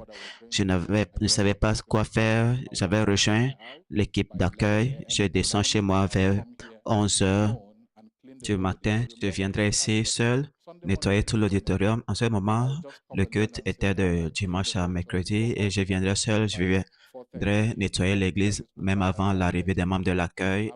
Il viendrait à 16h30 et le culte commençait à 17h30 et moi j'avais déjà fini de nettoyer. Et chaque fois que je nettoyais, je disais à Dieu, quiconque va s'asseoir ici soit béni et que la bénédiction me revienne aussi. En 2001, j'ai demandé en mariage cette belle femme ici. Papa, c'est la meilleure chose qui me soit arrivée. Je me rappelle, vous m'avez appelé une fois, il y avait un chaos. Je ne vais pas entrer dans les détails et vous m'avez dit, qui est-elle? J'ai dit, c'est elle. Je ne veux personne d'autre. J'ai dit, c'est elle. Et je crois que c'est la meilleure chose qui me soit arrivée. Et je voudrais remercier Dieu de m'avoir donné le meilleur. Pour que je sois aujourd'hui, papa, c'est grâce à cette femme. Et c'est parce qu'elle a fait ce choix d'être patiente, de me parler, de façonner ma vie et de me ramener ici. Et quand les gens entendent cela, ils disent, ah, nous essayons d'édulcorer les choses. Non, c'est la vérité. À cause de ce que nous avons entendu, il y en a qui ne sont pas venus comme les autres. On n'est pas venu en tant que nés de nouveau. On n'est pas venu en tant que des gens qui connaissent Dieu. Mais on est venu comme des gens de la rue et nous avons entendu la parole de Dieu, écouté les conseils de maman. Cela nous a façonné et nous sommes devenus ce que nous sommes aujourd'hui. Alors, merci à maman aussi pour ce que vous faisiez. Ce que vous faisiez. Vous apportez des magazines, plein de choses sur la façon de gérer nos femmes, surtout quand elles sont enceintes et nos enfants. C'est ce qui nous a aidé à élever nos enfants et d'en faire ce qu'ils sont aujourd'hui. Donc, il y a tellement à dire sur l'impact que vous avez eu sur nos vies, mais je me dis merci pour cela. Alors, qu'est-ce qui est arrivé aux cigarettes? Quand est-ce qu'elles ont disparu? Elles ont disparu. Je venais à l'église et je fumais, je me sentais mal quand je faisais cela. Elle a disparu le jour de mon baptême dans le Saint-Esprit. C'était en février 99. C'était quelque part ici, au moment où papa a touché mon ventre et a dit, prends-le. C'est la seule chose que j'ai entendue. Et je n'ai plus rien entendu. Après quelques heures, j'ai repris mes esprits. J'ai réalisé que l'envie de fumer était morte ce jour-là. Depuis ce jour-là jusqu'à aujourd'hui. Je n'étais pas un simple fumeur. J'ai commencé à 13 ans. En vérité, j'étais né dans une famille de fumeurs. Ma grand-mère fumait, mon grand-père fumait, mon père fumait. Seule ma mère ne fumait pas. Alors j'étais né en voyant Mon père fumait. Ce n'était pas quelque chose de nouveau pour moi. Alors, quand il laissait tomber son mégot, je ramassais et je commençais à fumer à 13 ans. Et j'ai fait cela régulièrement jusqu'à 15 ans où je fumais des paquets de cigarettes jusqu'à ce que je reçoive le Saint-Esprit ici. Donc, c'est à ce moment-là que ça a cessé. Madame, quel genre de mari était-il à cette époque? C'était 2001, ça fait 24 ans. Et avant cela, nous étions amis pendant 8 ans. C'était beaucoup d'allers-retours. Des fois, nous nous séparions, nous disions que c'était fini. J'ai commencé à venir à Power City avant lui. J'étais là en 97. C'est à ce moment que j'ai commencé. Quand je l'ai vu venir à l'église, je savais qu'il avait accompagné une femme à l'église. J'ai dit, waouh, il est là. Ce n'était rien de plus en ce moment pour moi. Moi, j'ai dit, je vais chez mon père, toi aussi tu rentres chez toi. Mais au fil des années, nous sommes devenus des amis. Et finalement, quand il m'a dit qu'il voulait m'épouser, je ne savais même pas dans quoi je m'embarquais. Je me souviens encore très bien de cela, car même après le mariage traditionnel, déjà les parents disent kacha kacha, je retourne chez moi à la maison. Je ne savais même pas ce que je faisais en ce moment. Mais en septembre 2000, plutôt octobre 2001, le 1er octobre, nous sommes mariés. Après le culte, je dis wow. Donc je vais rester avec un homme et quitter ma maison. C'était 5 mois plus tard que j'ai réalisé que je suis marié. Je me rappelle d'une occasion où maman m'a demandé, jeune fille, tu viens te marier, quel est ton nom? Je me suis levé, j'ai dit Juliette Moses. Tout le monde a dit, ah bon. Ah, les gens disent, ah non, c'est plutôt Ekwere. Ah, je me suis rendu compte que c'était vrai que j'étais marié. Mais il a été un mari très, très attentionné, c'est ce que je peux dire. Et ce dont je me souviens très bien, c'est que il disait, le mariage est une décision. C'est ce que nous avons décidé et nous avons tellement évolué l'un vers l'autre. Et je dois lui demander même, ça fait combien d'années? Parce que j'oublie, ça ne fait même pas, ça ne donne pas l'impression que ça fait déjà 24 ans. Alors, au début du mariage, il a dit, je dois tout à maman, absolument tout. S'occuper du foyer, la conception, les soins prénataux, vous savez, la gestion de l'argent, organiser le foyer. Ce sont les bases. On a un cahier où maman nous enseignait et on écrit. J'ai gardé cela pendant longtemps. J'ai dit, mes enfants doivent apprendre à partir de cela. Et elle nous a appris ces choses fondamentales. Elles n'ont pas seulement germé dans mon cœur, mais elles ont aussi porté leurs fruits. Parce que je transmets cela aux jeunes. Je leur dis, vous manquez de quelque chose. Il faut écouter maman. Certaines jeunes femmes qui viennent à moi et veulent m'écouter, je leur dis, oh, j'aurais aimé que ce soit le jour où maman enseignait. Vous allez apprendre beaucoup. Sinon, qui suis-je pour mettre au monde un enfant, pour m'en occuper? Mais maman nous a appris les bases de tout cela. Mon mari ici a été un homme formidable, très attentionné. Il n'a jamais eu à porter la main sur moi. Vous savez, notre bouche, comme papa l'a dit, des fois, je lui donne 360 et je dis, viens me frapper, viens me mettre à l'épreuve. À la porte, je savais qu'il ne ferait rien. Parce que je savais qu'il ne ferait rien. Il a été très intentionnel concernant le mariage et aussi transmettant les bonnes choses aux enfants. Dieu nous a bénis avec 4 enfants et chaque fois, ce que nous faisons, c'est ce que nous voulons que nos enfants reproduisent dans leur mariage. Alors, cela a été vraiment génial. Très, très bien. Papa et maman. juste les écouter comme ça, surtout Global Mama. Je vais commencer avec vous. Qu'est-ce que vous ressentez en écoutant vos enfants après 24 ans dire ces choses? C'est de la joie. De la joie, c'est excitant, c'est gratifiant de savoir que le travail accompli au fil des années produit du fruit pour le royaume de Dieu. Même chose pour moi, c'est excitant. Des fois, vous parlez aux gens, ils ont leurs habitudes, mais quand les cœurs sont tournés vers Dieu, ils écoutent, ils appliquent, ça marche pour eux, et ils deviennent un témoignage et ils transmettent cela aux générations à venir. C'est merveilleux. Ce sont des ambassadeurs du royaume. Je vais donner la parole aux deux frères et sœurs, frère Goslov et sœur Blessed. Je vais vous donner l'opportunité de poser des questions rapidement avec vous. On dit les dames d'abord, mais bon, après vous. Merci papa, merci maman pour cette opportunité. Ma question est la suivante. En tant qu'homme, en tant que jeune homme qui envisage de se marier, à quel moment peut-on faire part de ses intentions à une femme? Par exemple, on entend et on voit des choses comme demander, inviter une femme à sortir. Alors, à quel moment un jeune homme qui envisage se marier invite-t-il une femme à sortir? Est-ce que c'est nécessaire, obligatoire?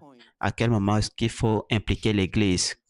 Est-ce qu'on le fait avant d'avoir exprimé ses intentions ou après? Juste comme le conseillons toujours, épousez votre ami. Épousez quelqu'un qui fait partie de vos amis. N'épousez pas quelqu'un qui est inconnu. Pour quelqu'un qui soit familier, quelqu'un qui fait partie du cercle de vos amis.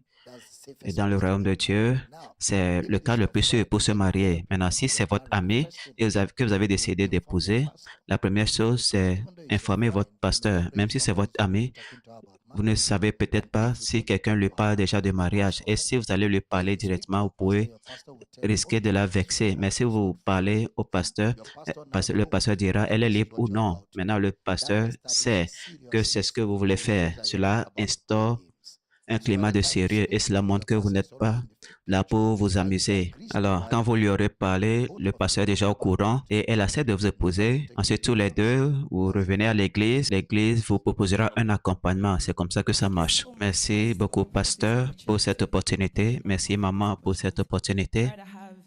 J'ai beaucoup de questions. Alors, la première question est celle-ci. Quel rôle joue l'attirance physique dans le choix d'un partenaire de vie?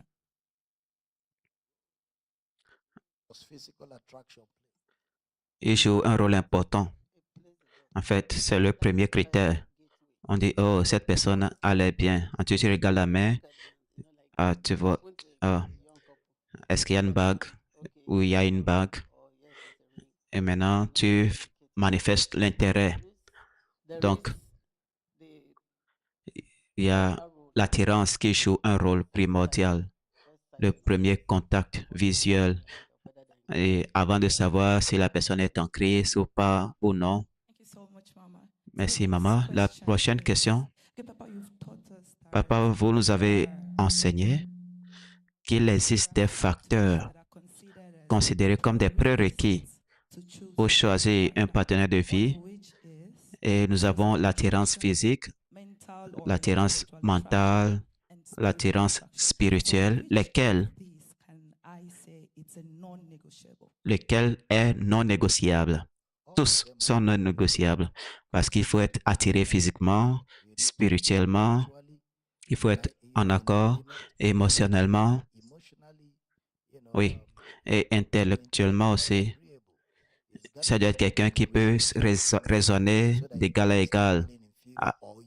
Comme ça, la personne ne va pas se sentir inférieure et vous n'allez pas vous sentir inférieur non plus. Donc, votre dernière question pour le moment. Dans la relation du mariage, l'âge est-il simplement un chiffre ou est-ce qu'on peut le considérer un facteur influençant la qualité de la relation ou le manque de soumission ou la future épouse est plus âgée. L'âge n'est pas censé être un souci, que tu sois plus âgé ou pas. Mais quand ça va à 10, 20, 15 ans d'écart, ça devient problématique parce que on parle là d'une génération différente. 1 à 10 et 10 et au-delà, c'est une autre génération parce que votre capacité de raisonnement et votre vision du monde auront évolué. C'est comme la génération Z, les milléniaux, les baby boomers. Ce sont des générations différentes.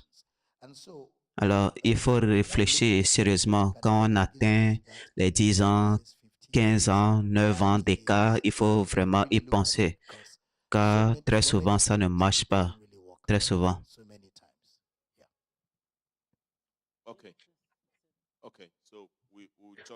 Maintenant, je vais commencer mon tour du monde. On va revenir si on a le temps de répondre à des questions.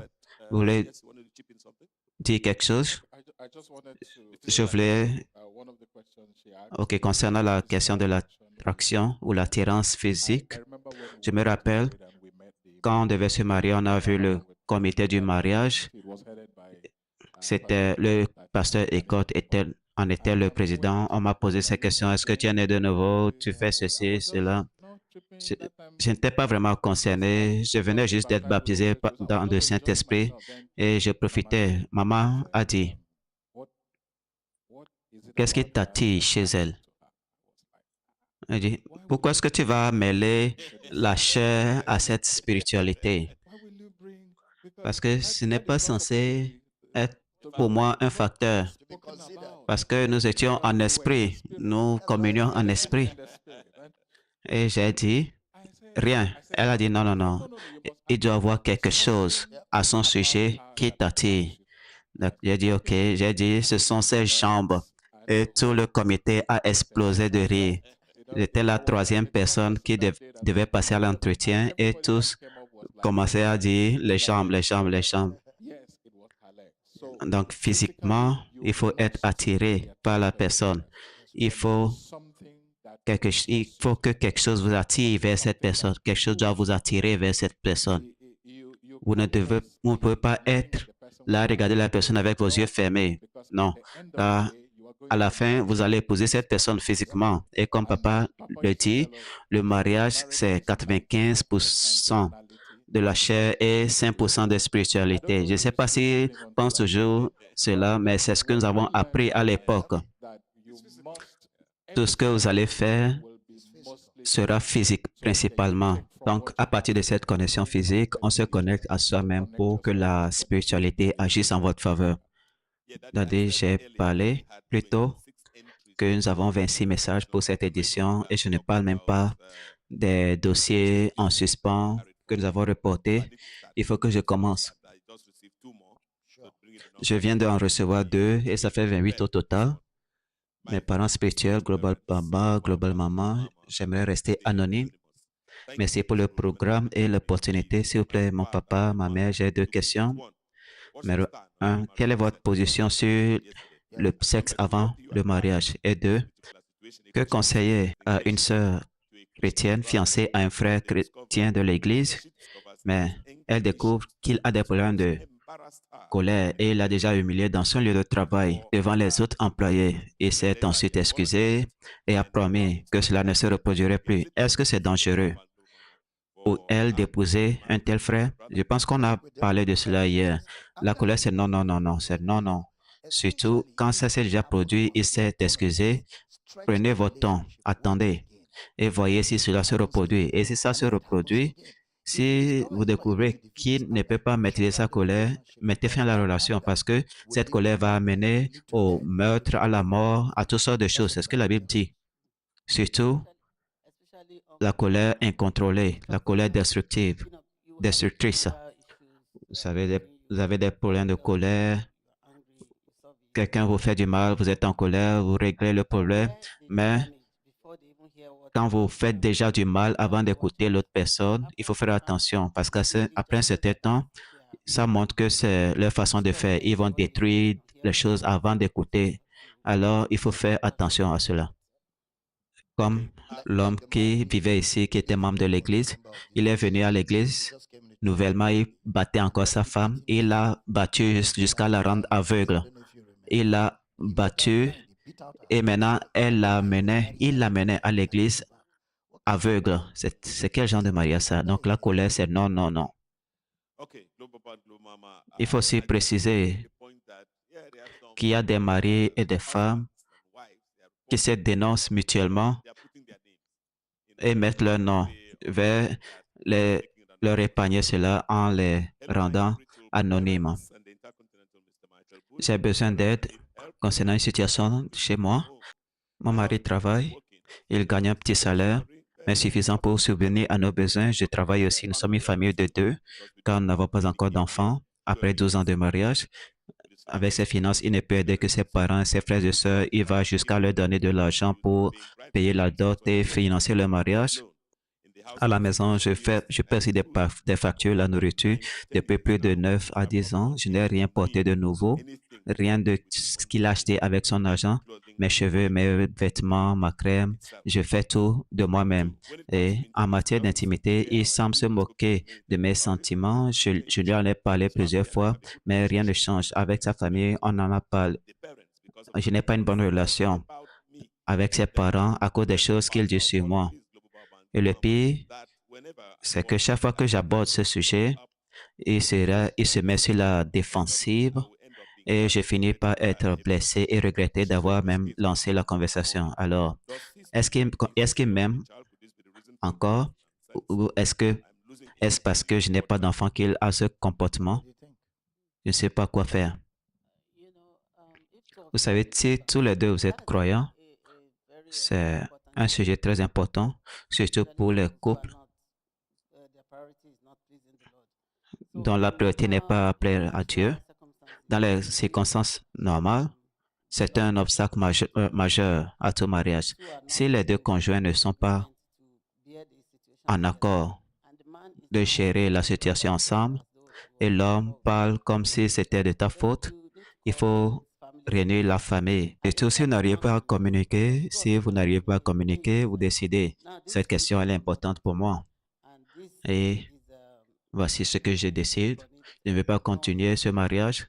Si votre conjoint est croyant, la Bible recommande que en cas de séparation, de ne plus être marié. Alors, au lieu de ne pas être marié et ne pas avoir d'enfants, être avec la femme et ne pas avoir d'enfants, pourquoi ne pas croire en Dieu ensemble? S'il n'y a pas de communication, invitez la famille pour que les solutions soient trouvées. Si vous êtes croyant, votre pasteur a un rôle à jouer. Il faut aller voir votre pasteur et lui parler de la situation afin qu'il puisse être conseillé, accompagné spirituellement et être tenu responsable. Mais si vous n'êtes pas croyant, vous n'êtes pas sérieux par rapport à la parole, alors parlez aux parents, allez au village, parlez-en au chef traditionnel. Comme ça, ils vont s'asseoir avec vous pour résoudre cela. Il faut crier à l'aide et demander l'aide immédiatement car ils vous maltraitent de toutes les manières. Ça, c'est de la maltraitance. Ce n'est pas un mariage, c'est de la maltraitance. Ils profitent de vous et vous maltraitent de toutes les manières. Ce n'est pas de l'amour du tout. Et vous avez besoin de quelqu'un à qui parler. Prochaine question. Merci mes parents spirituels pour ce programme. Que se passe-t-il lorsque le mari ne veut pas impliquer sa femme dans les questions d'argent? Aucune discussion à ce sujet. Il prend des décisions comme s'il était célibataire. Si votre mari ne veut pas vous impliquer dans les questions d'argent, numéro un, c'est parce que peut-être il a vu que vous dépensez de trop. Même moi, si ma femme était dépensière, je vous assure, elle ne verrait pas mon argent. J'ouvrirai un compte d'épargne, je déposerai une partie des dépenses familiales, je vais sécuriser mon affaire, mes investissements, parce que je ne veux pas qu'ils soient gaspillés. Si c'est le cas, nous allons finir par souffrir et je vais passer pour irresponsable parce qu'il y a des femmes qui sont dépensières. Quand elles savent que vous avez de l'argent, elles ne vont pas s'arrêter jusqu'à ce que l'argent finisse. Peut-être c'est le genre de femme que vous êtes. Maintenant, ce n'est pas ce genre de femme et ne veut juste pas vous impliquer dans les finances. Vous avez besoin de conseils. Parlez à votre pasteur ou à quelqu'un qu'il écoute et lui faire comprendre qu'il est plus sûr pour lui que vous sachiez combien il a. Comme ça, vous pouvez planifier et vous allez l'aider à économiser de l'argent. S'il est du genre à n'écouter personne et se débrouille financièrement, vous vous débrouillez financièrement, vous travaillez peut-être. Si vous ne gagnez pas de l'argent, vous dépendez de lui, ce qu'il vous donne. Nous supposons que vous êtes croyante et sérieuse. Peut-être lui n'est pas croyant ou à cause des expériences passées, soit il vous faut changer d'attitude ou utiliser ce qu'il vous donne en tant que personne responsable et avec sagesse tout en priant que Dieu ouvre son cœur davantage et qu'il vous voit aussi comme une personne digne de gérer son argent. C'est pourquoi j'insiste toujours. Vous savez, il y a des femmes, surtout les femmes, aller à l'école, développer une compétence ou créer une entreprise afin qu'aucun homme ne fasse de votre vie une caricature. Faites quelque chose de votre vie.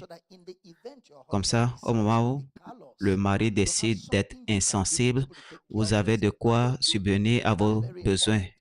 C'est primordial. Bien sûr, ça ne signifie pas que les maris agiront ainsi. Il est aussi important d'avoir un ancrage, une stabilité pour ne pas se sentir victime et complètement dépossédé de sa vie. C'est essentiel. Nous disons toujours à nos filles, il faut finir vos études. N'amenez personne à la maison ici qui va parler de mariage jusqu'à ce que vous ayez fini vos études.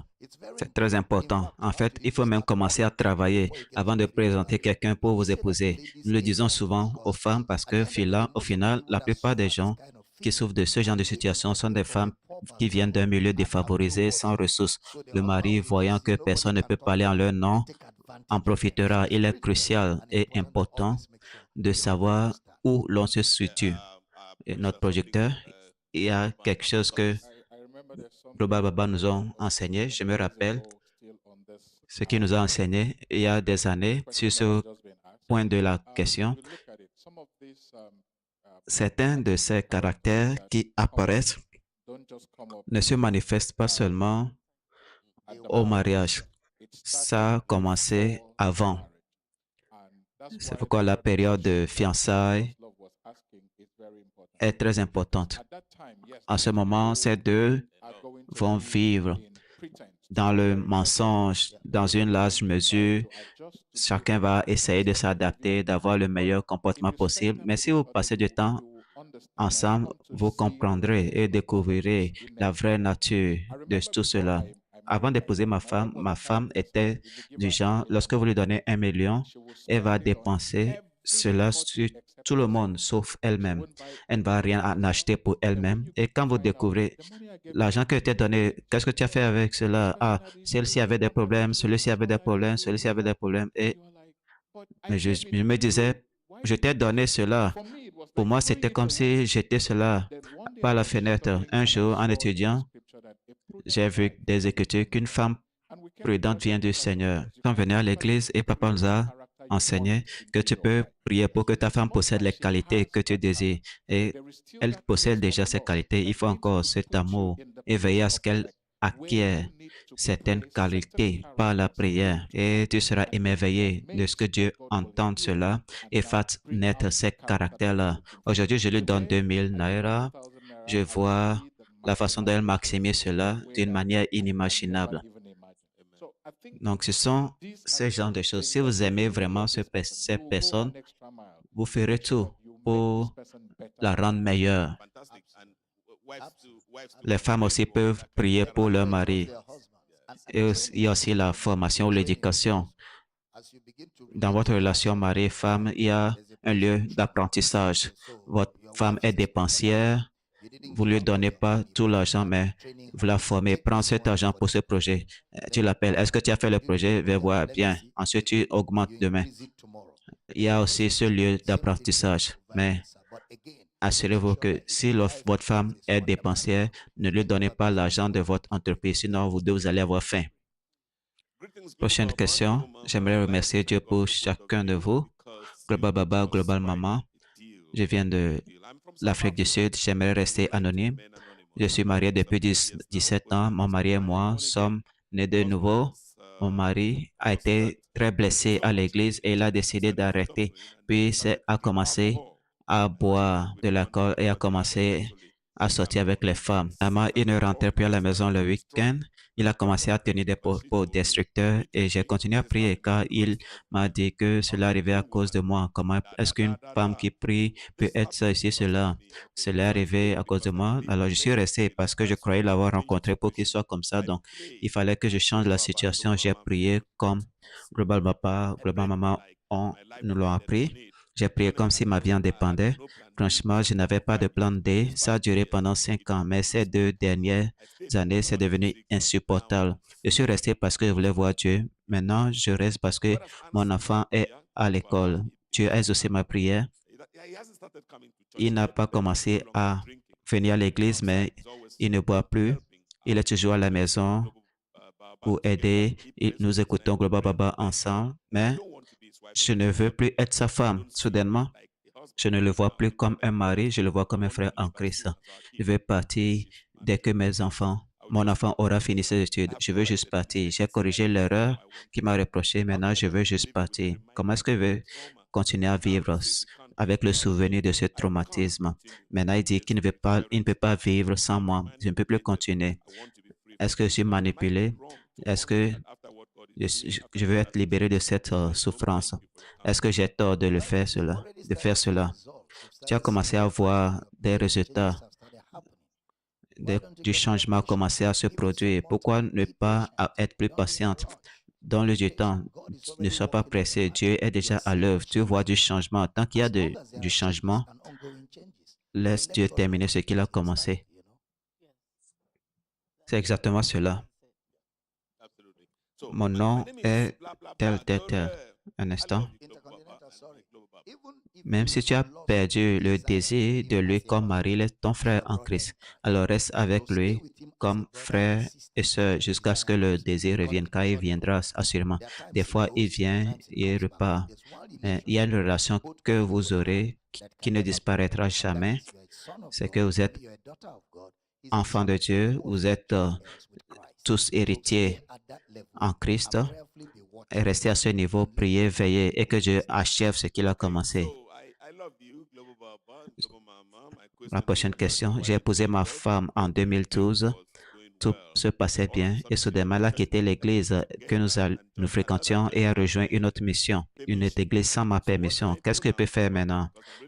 Mon objectif, c'est d'ouvrir un campus quand je vais retourner chez moi au Malawi l'année prochaine. Maintenant, je suis en Afrique du Sud où je suis un cours de disciple.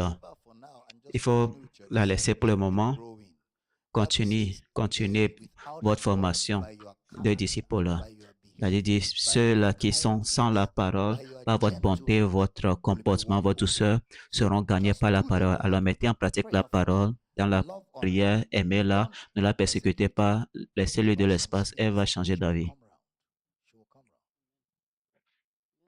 C'est bon.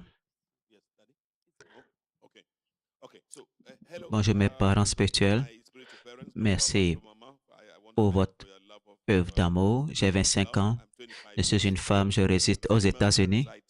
Je sais que le plus important chez un conjoint, c'est son caractère. Vous l'avez dit plusieurs fois. Est-ce acceptable d'analyser les risques financiers, la taille, les facteurs économiques comme les papiers d'immigration? Je suis en train de faire les démarches, mais je préfère quelqu'un qui a déjà réglé cela.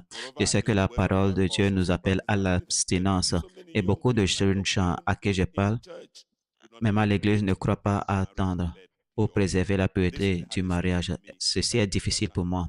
Ces choses physiques sont importantes. La taille, la stature, la couleur, tout cela compte. Ce sont des choses qui vous attirent. Ne les négligez pas. Mais aussi importantes soient-elles, il y a des choses plus importantes, le caractère, la relation avec Dieu et autres.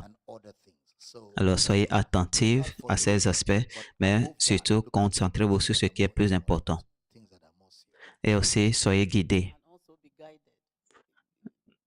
attendre les papiers, ne pas les attendre. Tournez-vous plutôt vers Dieu. Des fois, vous pensez que la personne soit comme ceci avant de répondre. Dieu a peut-être d'autres plans, donc regardez plutôt à Dieu. Prochaine question. Merci pour vos efforts. Que Dieu continue de vous utiliser, vous garder. Je vous écris de Nairobi. Je comprends que nous devons nous en remettre au Seigneur et son timing est parfait. Il est bon, généreux et il ne refuse aucun bienfait. J'ai honte, mes parents spirituels, et d'admettre que je doute et je suis de plus en plus las. J'ai vécu une vie de rejet sous toutes ses formes, malgré le fait que je sois une fille belle et intelligente. C'est maintenant, à 29 ans, que j'aurai dans quelques semaines, que je peux dire que j'ai des amis. En tant que femme, l'âge m'inquiète et je crains que, malgré la promesse de Dieu concernant des bonnes choses, je ne les vois pas. Et j'ai honte de dire que j'ai l'impression qu'on joue avec mes sentiments, même si je sais que ce n'est pas vrai. Il est bon. J'ai une foi inébranlable en sa parole et concernant cette question, il est douloureux de penser que j'attends si longtemps. Tu veux te marier, fais-toi des amis. Celui qui veut des amis doit se montrer amical.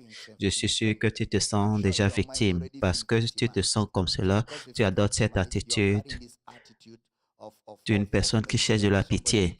Et à cause de cela, tu ne rencontres pas les gens, tu n'interagis pas, tu ne socialises pas, tu es sur ton île. Personne ne viendra te rencontrer là-bas. Celui qui veut des amis doit se montrer amical. Si tu veux qu'un frère te remarque, te connaisse et t'épouse, et tu dois sortir, t'impliquer dans ce que font les frères, faire partie de la communauté, va évangéliser, passe du temps, prier, comme ça ils vont te connaître et ce sera facile de t'épouser. Tu ne peux pas t'isoler et rester sur ton île en attendant que quelqu'un vienne avec une bague épouser une princesse. La Bible dit clairement que si tu veux des amis, tu dois être amical, tu dois être abordable, joignable, accessible et interactive. Et aussi, une fois que tu adoptes cette mentalité de victime ou ce désespoir là, se marier, ce n'est pas le but ultime de la vie. D'abord, il faut profiter de la vie, sois relax. Et honnêtement, il te faut te concentrer sur Dieu, car c'est lui qui comble les aspirations de ton cœur. Tu te rappelles, mes parents me disaient, comment est-ce que tu as ceci, ceci? Je leur dis, si à 25, 26 ans, je ne sais pas qui épouser, vous devez pleurer. Alors, il faut te détendre. Sois dans l'ordre de Dieu. La Bible dit, au lieu de brûler, il faut te marier. Il faut le montrer à Dieu. N'as-tu pas dit, au lieu de brûler, je vais me marier? Alors, je vais me marier. Continue l'œuvre de Dieu. Amuse-toi. Débarrasse-toi des choses encombrantes. Peut-être tu t'occupes de toute la maison. Personne ne veut porter ce genre de fardeau. Si, si tu as la capacité de leur trouver un logement aux gens de ta famille, fais-le. Rends-toi attrayante, sois pleine de vie, rends-toi heureuse, comme ça une autre personne heureuse viendra te rejoindre. Personne ne veut supporter une personne morose qui va venir la délivrer du célibat. Non, profite de ta vie et fais confiance en Dieu. C'est comme ça. Et aussi, aucun homme ne veut épouser une femme qui a l'air de se débrouiller dans la vie. Les hommes sont attirés vers les femmes qui ont l'air d'avoir la vie trop belle.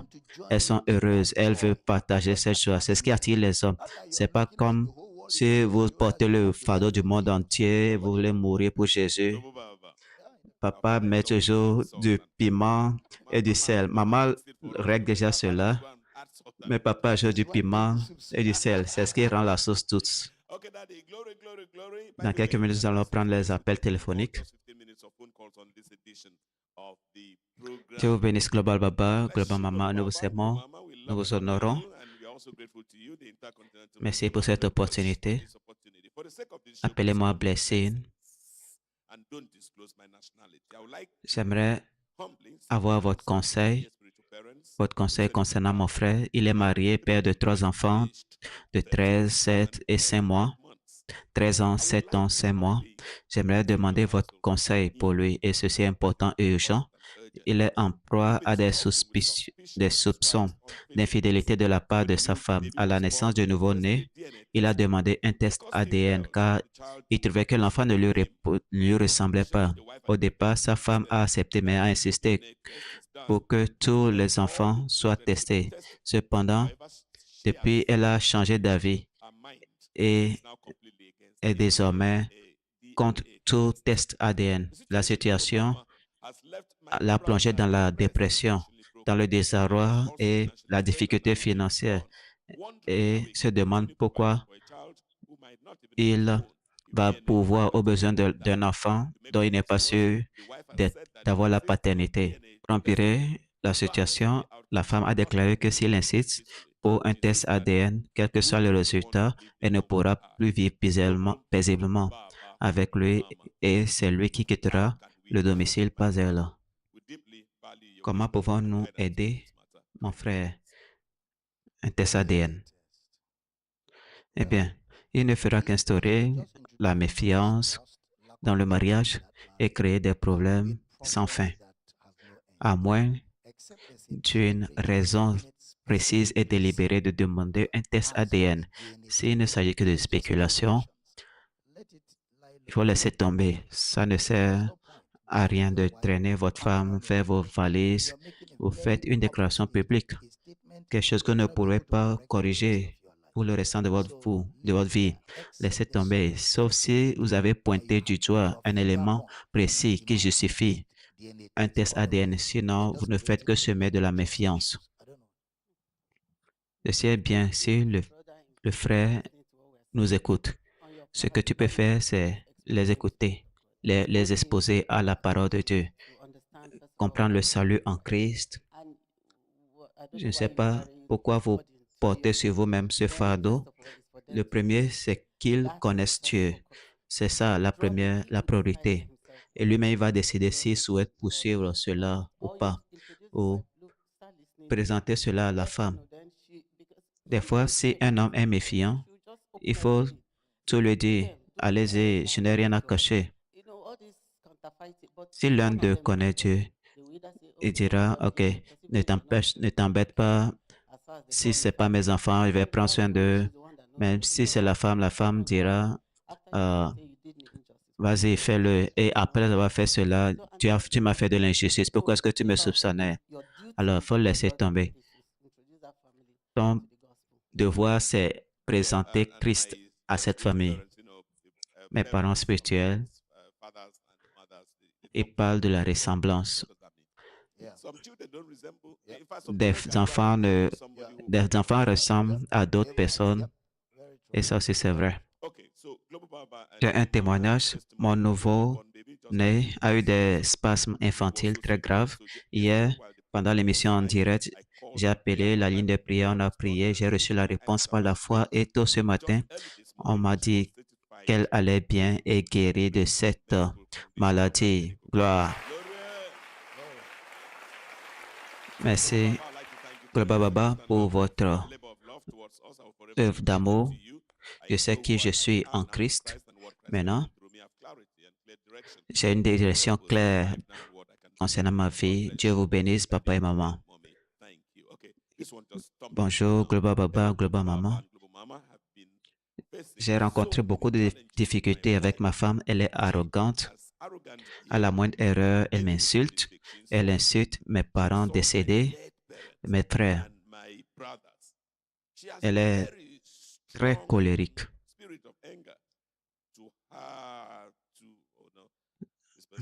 La personne a écrit comme si elle devait lire elle-même.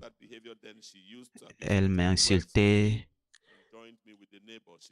Elle m'a dit qu'elle ne changerait jamais de caractère. Elle m'accusait de la tromper avec des femmes. Je lui ai dit que je n'ai jamais eu de relation avec une autre femme depuis notre mariage.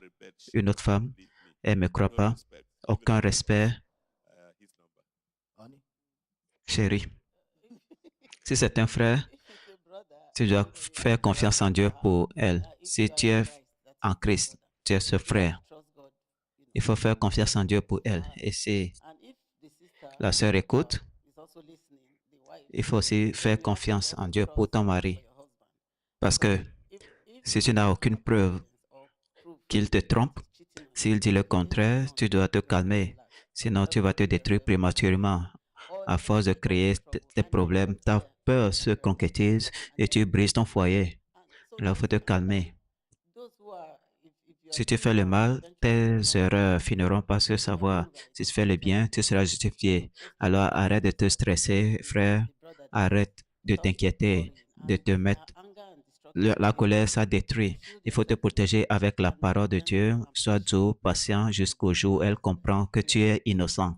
Et ne fais rien de suspect pour qu'il puisse l'énerver en disant, la Bible dit de fuir les apparences du diable. Alors, si tu as un comportement que tu as envers les autres femmes, il faut te méfier et couper ces choses-là. Comme ça, tu vas lui donner la confiance. Merci, Global Baba, Global Mama. C'est le moment d'avoir les appels téléphoniques.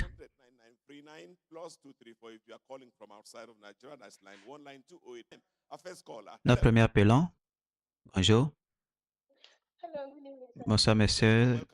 Bienvenue au programme. Votre nom, d'où vous appelez? Bonsoir, papa. Bonsoir, maman.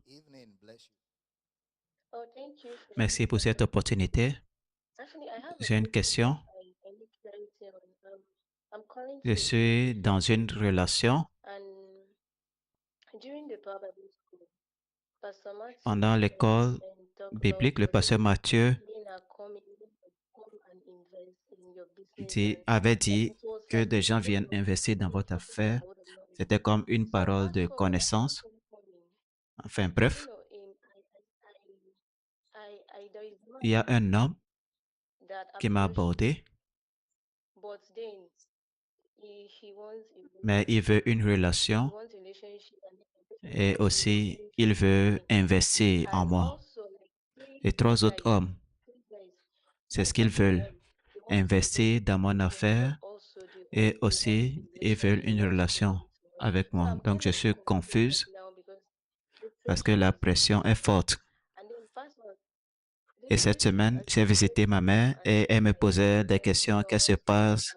Qu'est-ce que tu amènes à la maison? Alors tout devient confus pour moi. Alors que voulez-vous? Elle est partie. Il semble qu'elle aime la confusion.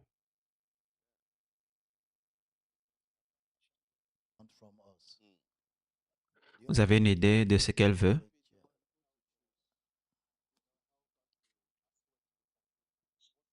Elle veut savoir quoi faire. Avoir une relation ou prendre juste l'investissement, laisser l'investissement et se focaliser sur la relation ou prendre l'investissement et ou vice-versa. Ça revient à ce qu'elle veut. Et on a besoin de lui poser d'autres questions, mais elle est partie avant cela. Si elle rappelle, il y a d'autres choses qu'on voudrait vous demander. Je vais prendre rapidement ceci. Mon mari m'a abandonné il y a 8 ans et a juré de ne plus jamais m'épouser.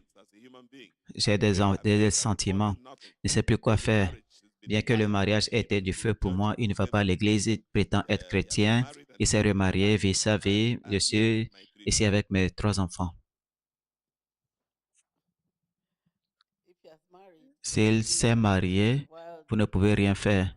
C'est pendant que le problème survenait qu'il fallait demander de l'aide.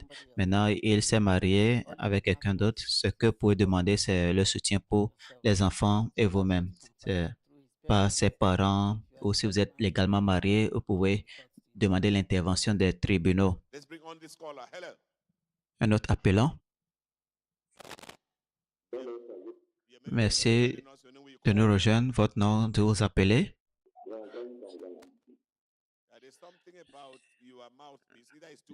Je pense que votre micro est trop proche de votre bouche, mais faites quelque chose pour qu'on puisse vous entendre clairement.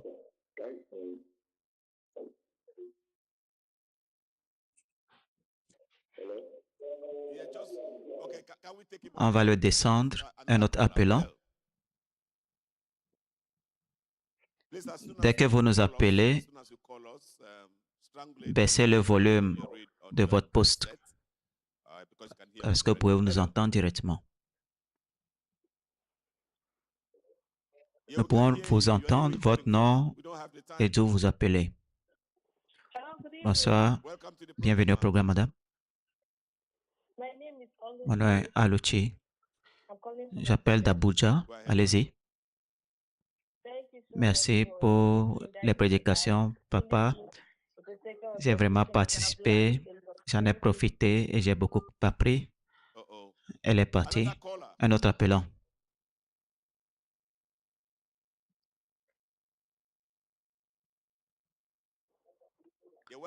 Bienvenue au programme. Votre nom, d'où vous appelez? J'appelle de l'État de Plateau.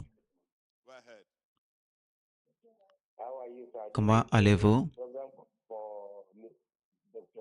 C'est le programme du docteur Abel Damina. Allez-y, vous écoute avec maman. Je vous rappellerai après.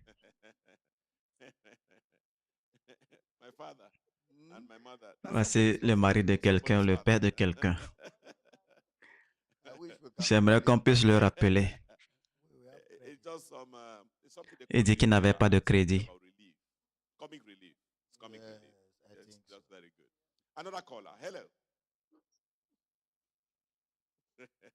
Un autre appelant.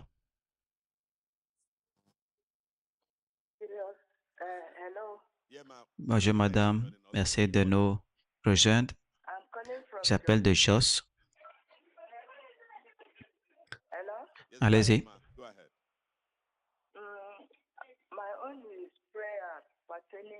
Je vais compris pour notre père, mon mari.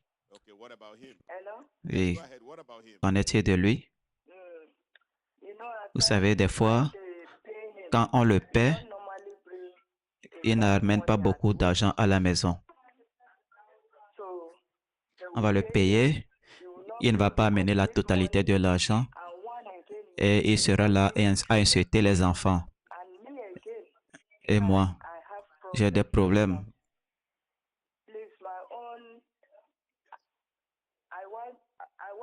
J'aimerais que vous m'aidiez à prier pour ma famille. D'accord. Votre mari, est-ce qu'il boit? Non, il ne boit pas.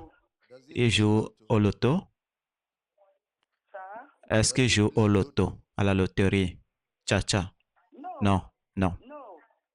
Alors, où est-ce qu'il cache l'argent? Je ne sais pas, je ne sais pas. Il a une autre famille quelque part? Il n'en a pas. Comment est-ce que vous le savez? La façon dont il se comporte, je n'aime pas son caractère. Ne vous en faites pas, on va prier. Allez-y. Aidez-moi à prier, que Dieu nous aide avec ma famille. Dieu, on va prier pour vous avant la fin du programme, mais continuez de suivre le programme, suivez les enseignements. On va prier pour vous. Un autre appelant. Merci de nous rejoindre. Votre nom, d'où vous appelez? Mon nom est Daniel. J'appelle de Lagos. Allez-y. Bonsoir, Global Baba. Vous êtes béni. Merci beaucoup pour l'œuvre que vous faites dans le corps de Christ. Nous regardons de loin et nous sommes reconnaissants.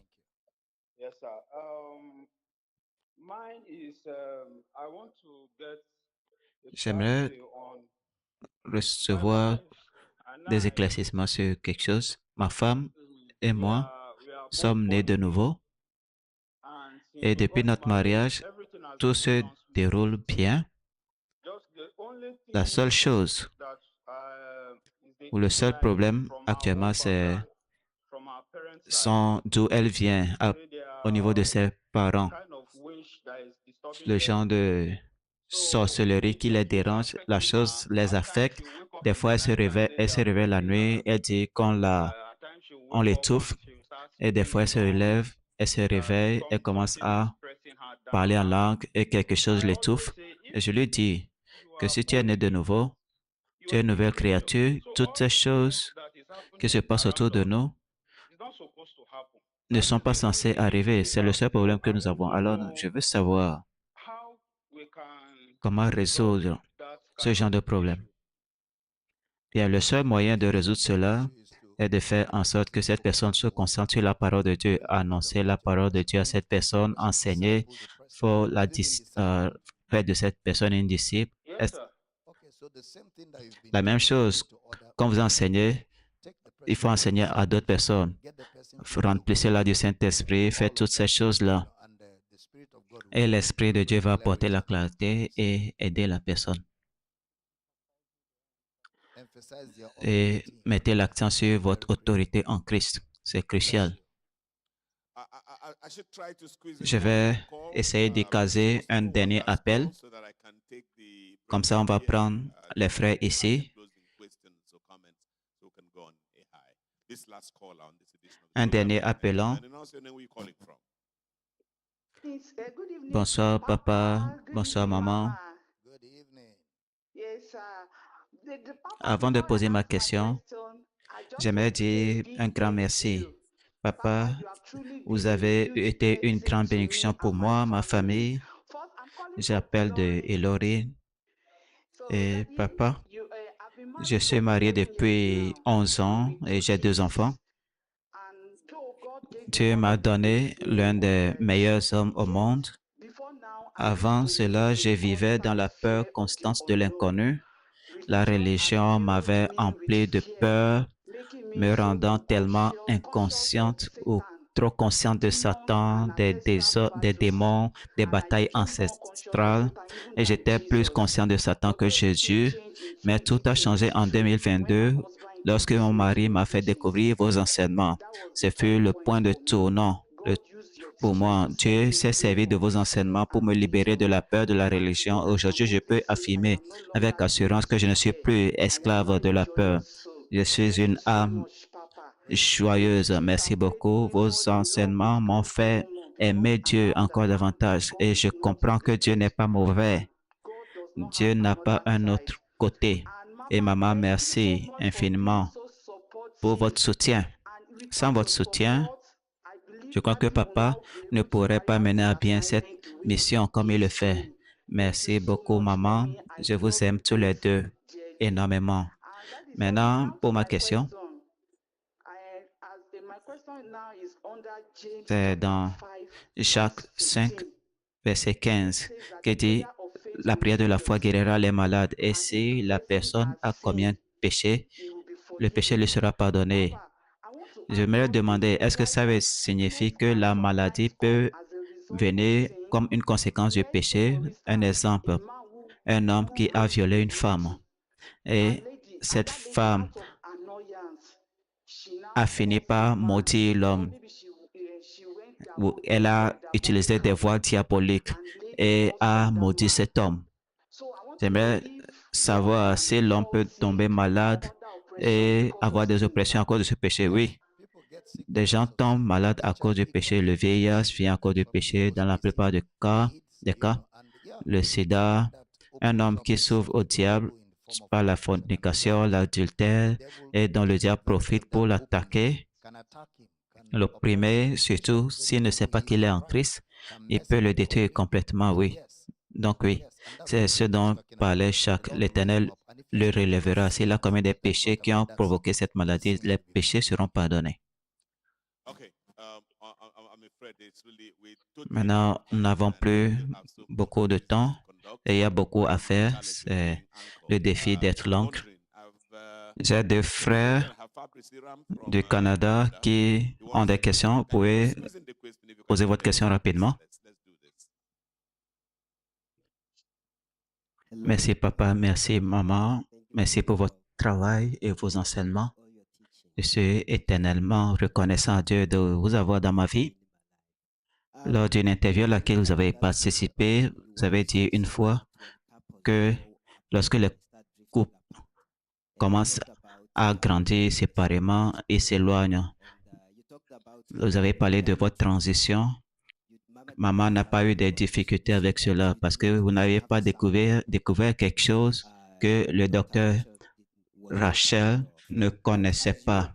Donc, quand vous apprenez, vous découvrez, elle était là à côté de vous, découvrez les mêmes choses. Comment est-ce que vous avez fait pour avoir la même exposition que papa et avoir les mêmes connaissances?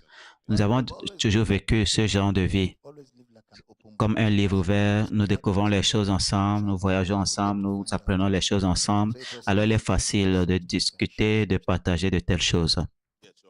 Oui, madame, 30 secondes. Bonsoir, papa, bonsoir, maman.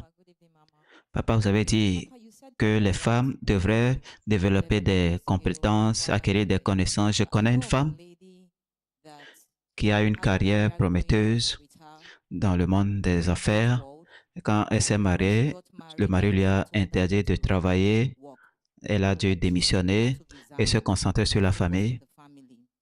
Et après des allers-retours, elle a fini par céder. Après un moment, elle est devenue déprimée. Vous savez, elle est déprimée. Elle avait des pensées suicidaires. Comment conseiller une telle personne? Elle a besoin de conseils, soit de son pasteur, des membres de la famille, des deux familles, parce que nous ne savons pas ce qui la déprime. Est-ce que c'est l'arrêt du travail ou autre? Donc, elle a besoin de conseils. Et si vous lui faites découvrir cet enseignement pour comprendre ce qu'elle est en Christ, ce serait bien. Vous avez une question pour 10 secondes? Rapidement. Merci pour l'opportunité. Hier, une dame a demandé à quel moment un futur partenaire serait responsable avant le mariage. La réponse que vous avez donnée semble différente de celle que vous avez donnée à un jeune homme qui parlait de la soumission. Alors que mon futur partenaire regardait, il est rentré chez lui étant réconforté du fait qu'il ne se souciait pas de ce qui me préoccupe. Est-ce que vous pouvez m'aider? Demain, on va commencer avec cela parce que cela requiert beaucoup d'explications. Maman, si vous avez des questions, on va prendre ça demain. Donc, je vous donne quelques secondes pour dire au revoir. Je commence avec ma femme. J'aimerais dire merci, maman, pour ce privilège de nous avoir enseigné. Nous continuons d'apprendre. Assise ici, à partir des questions, j'ai appris beaucoup de choses. Merci, papa. Merci, maman. Nous ne prenons pas cela pour acquis. C'était Madame Juliette et j'ai fini par comprendre que le mariage, c'est comme aussi on enseigne le salut. C'est quelque chose qu'on apprend, on désapprend, on réapprend et ce sera pour toute la vie. Et j'aimerais aussi dire que la plupart des questions que j'ai entendues aujourd'hui, l'une des choses qu'il faut souligner, c'est l'autorité du croyant. La plupart de ces couples ne prient pas ensemble. À leur façon de parler, on voit qu'il y a un manque de communication concernant leur unité. Il faut donc que l'autorité du croyant soit exercée dans leur mariage pour que leurs problèmes soient résolus. C'est le temps de partir. Je vous présente mes parents spirituels, Global Baba, Dr. Abel Damina et Global Mama, Dr. Rachel Damina. Nous espérons que vous avez été bénis et enrichis par cet enseignement. Likez cette vidéo, partagez-la avec tous ceux qui sont autour de vous, commentez, abonnez-vous à cette chaîne et activez la cloche de notification pour ne pas rater nos prochaines mises en ligne. Soyez bénis, Jésus est Seigneur. Amen.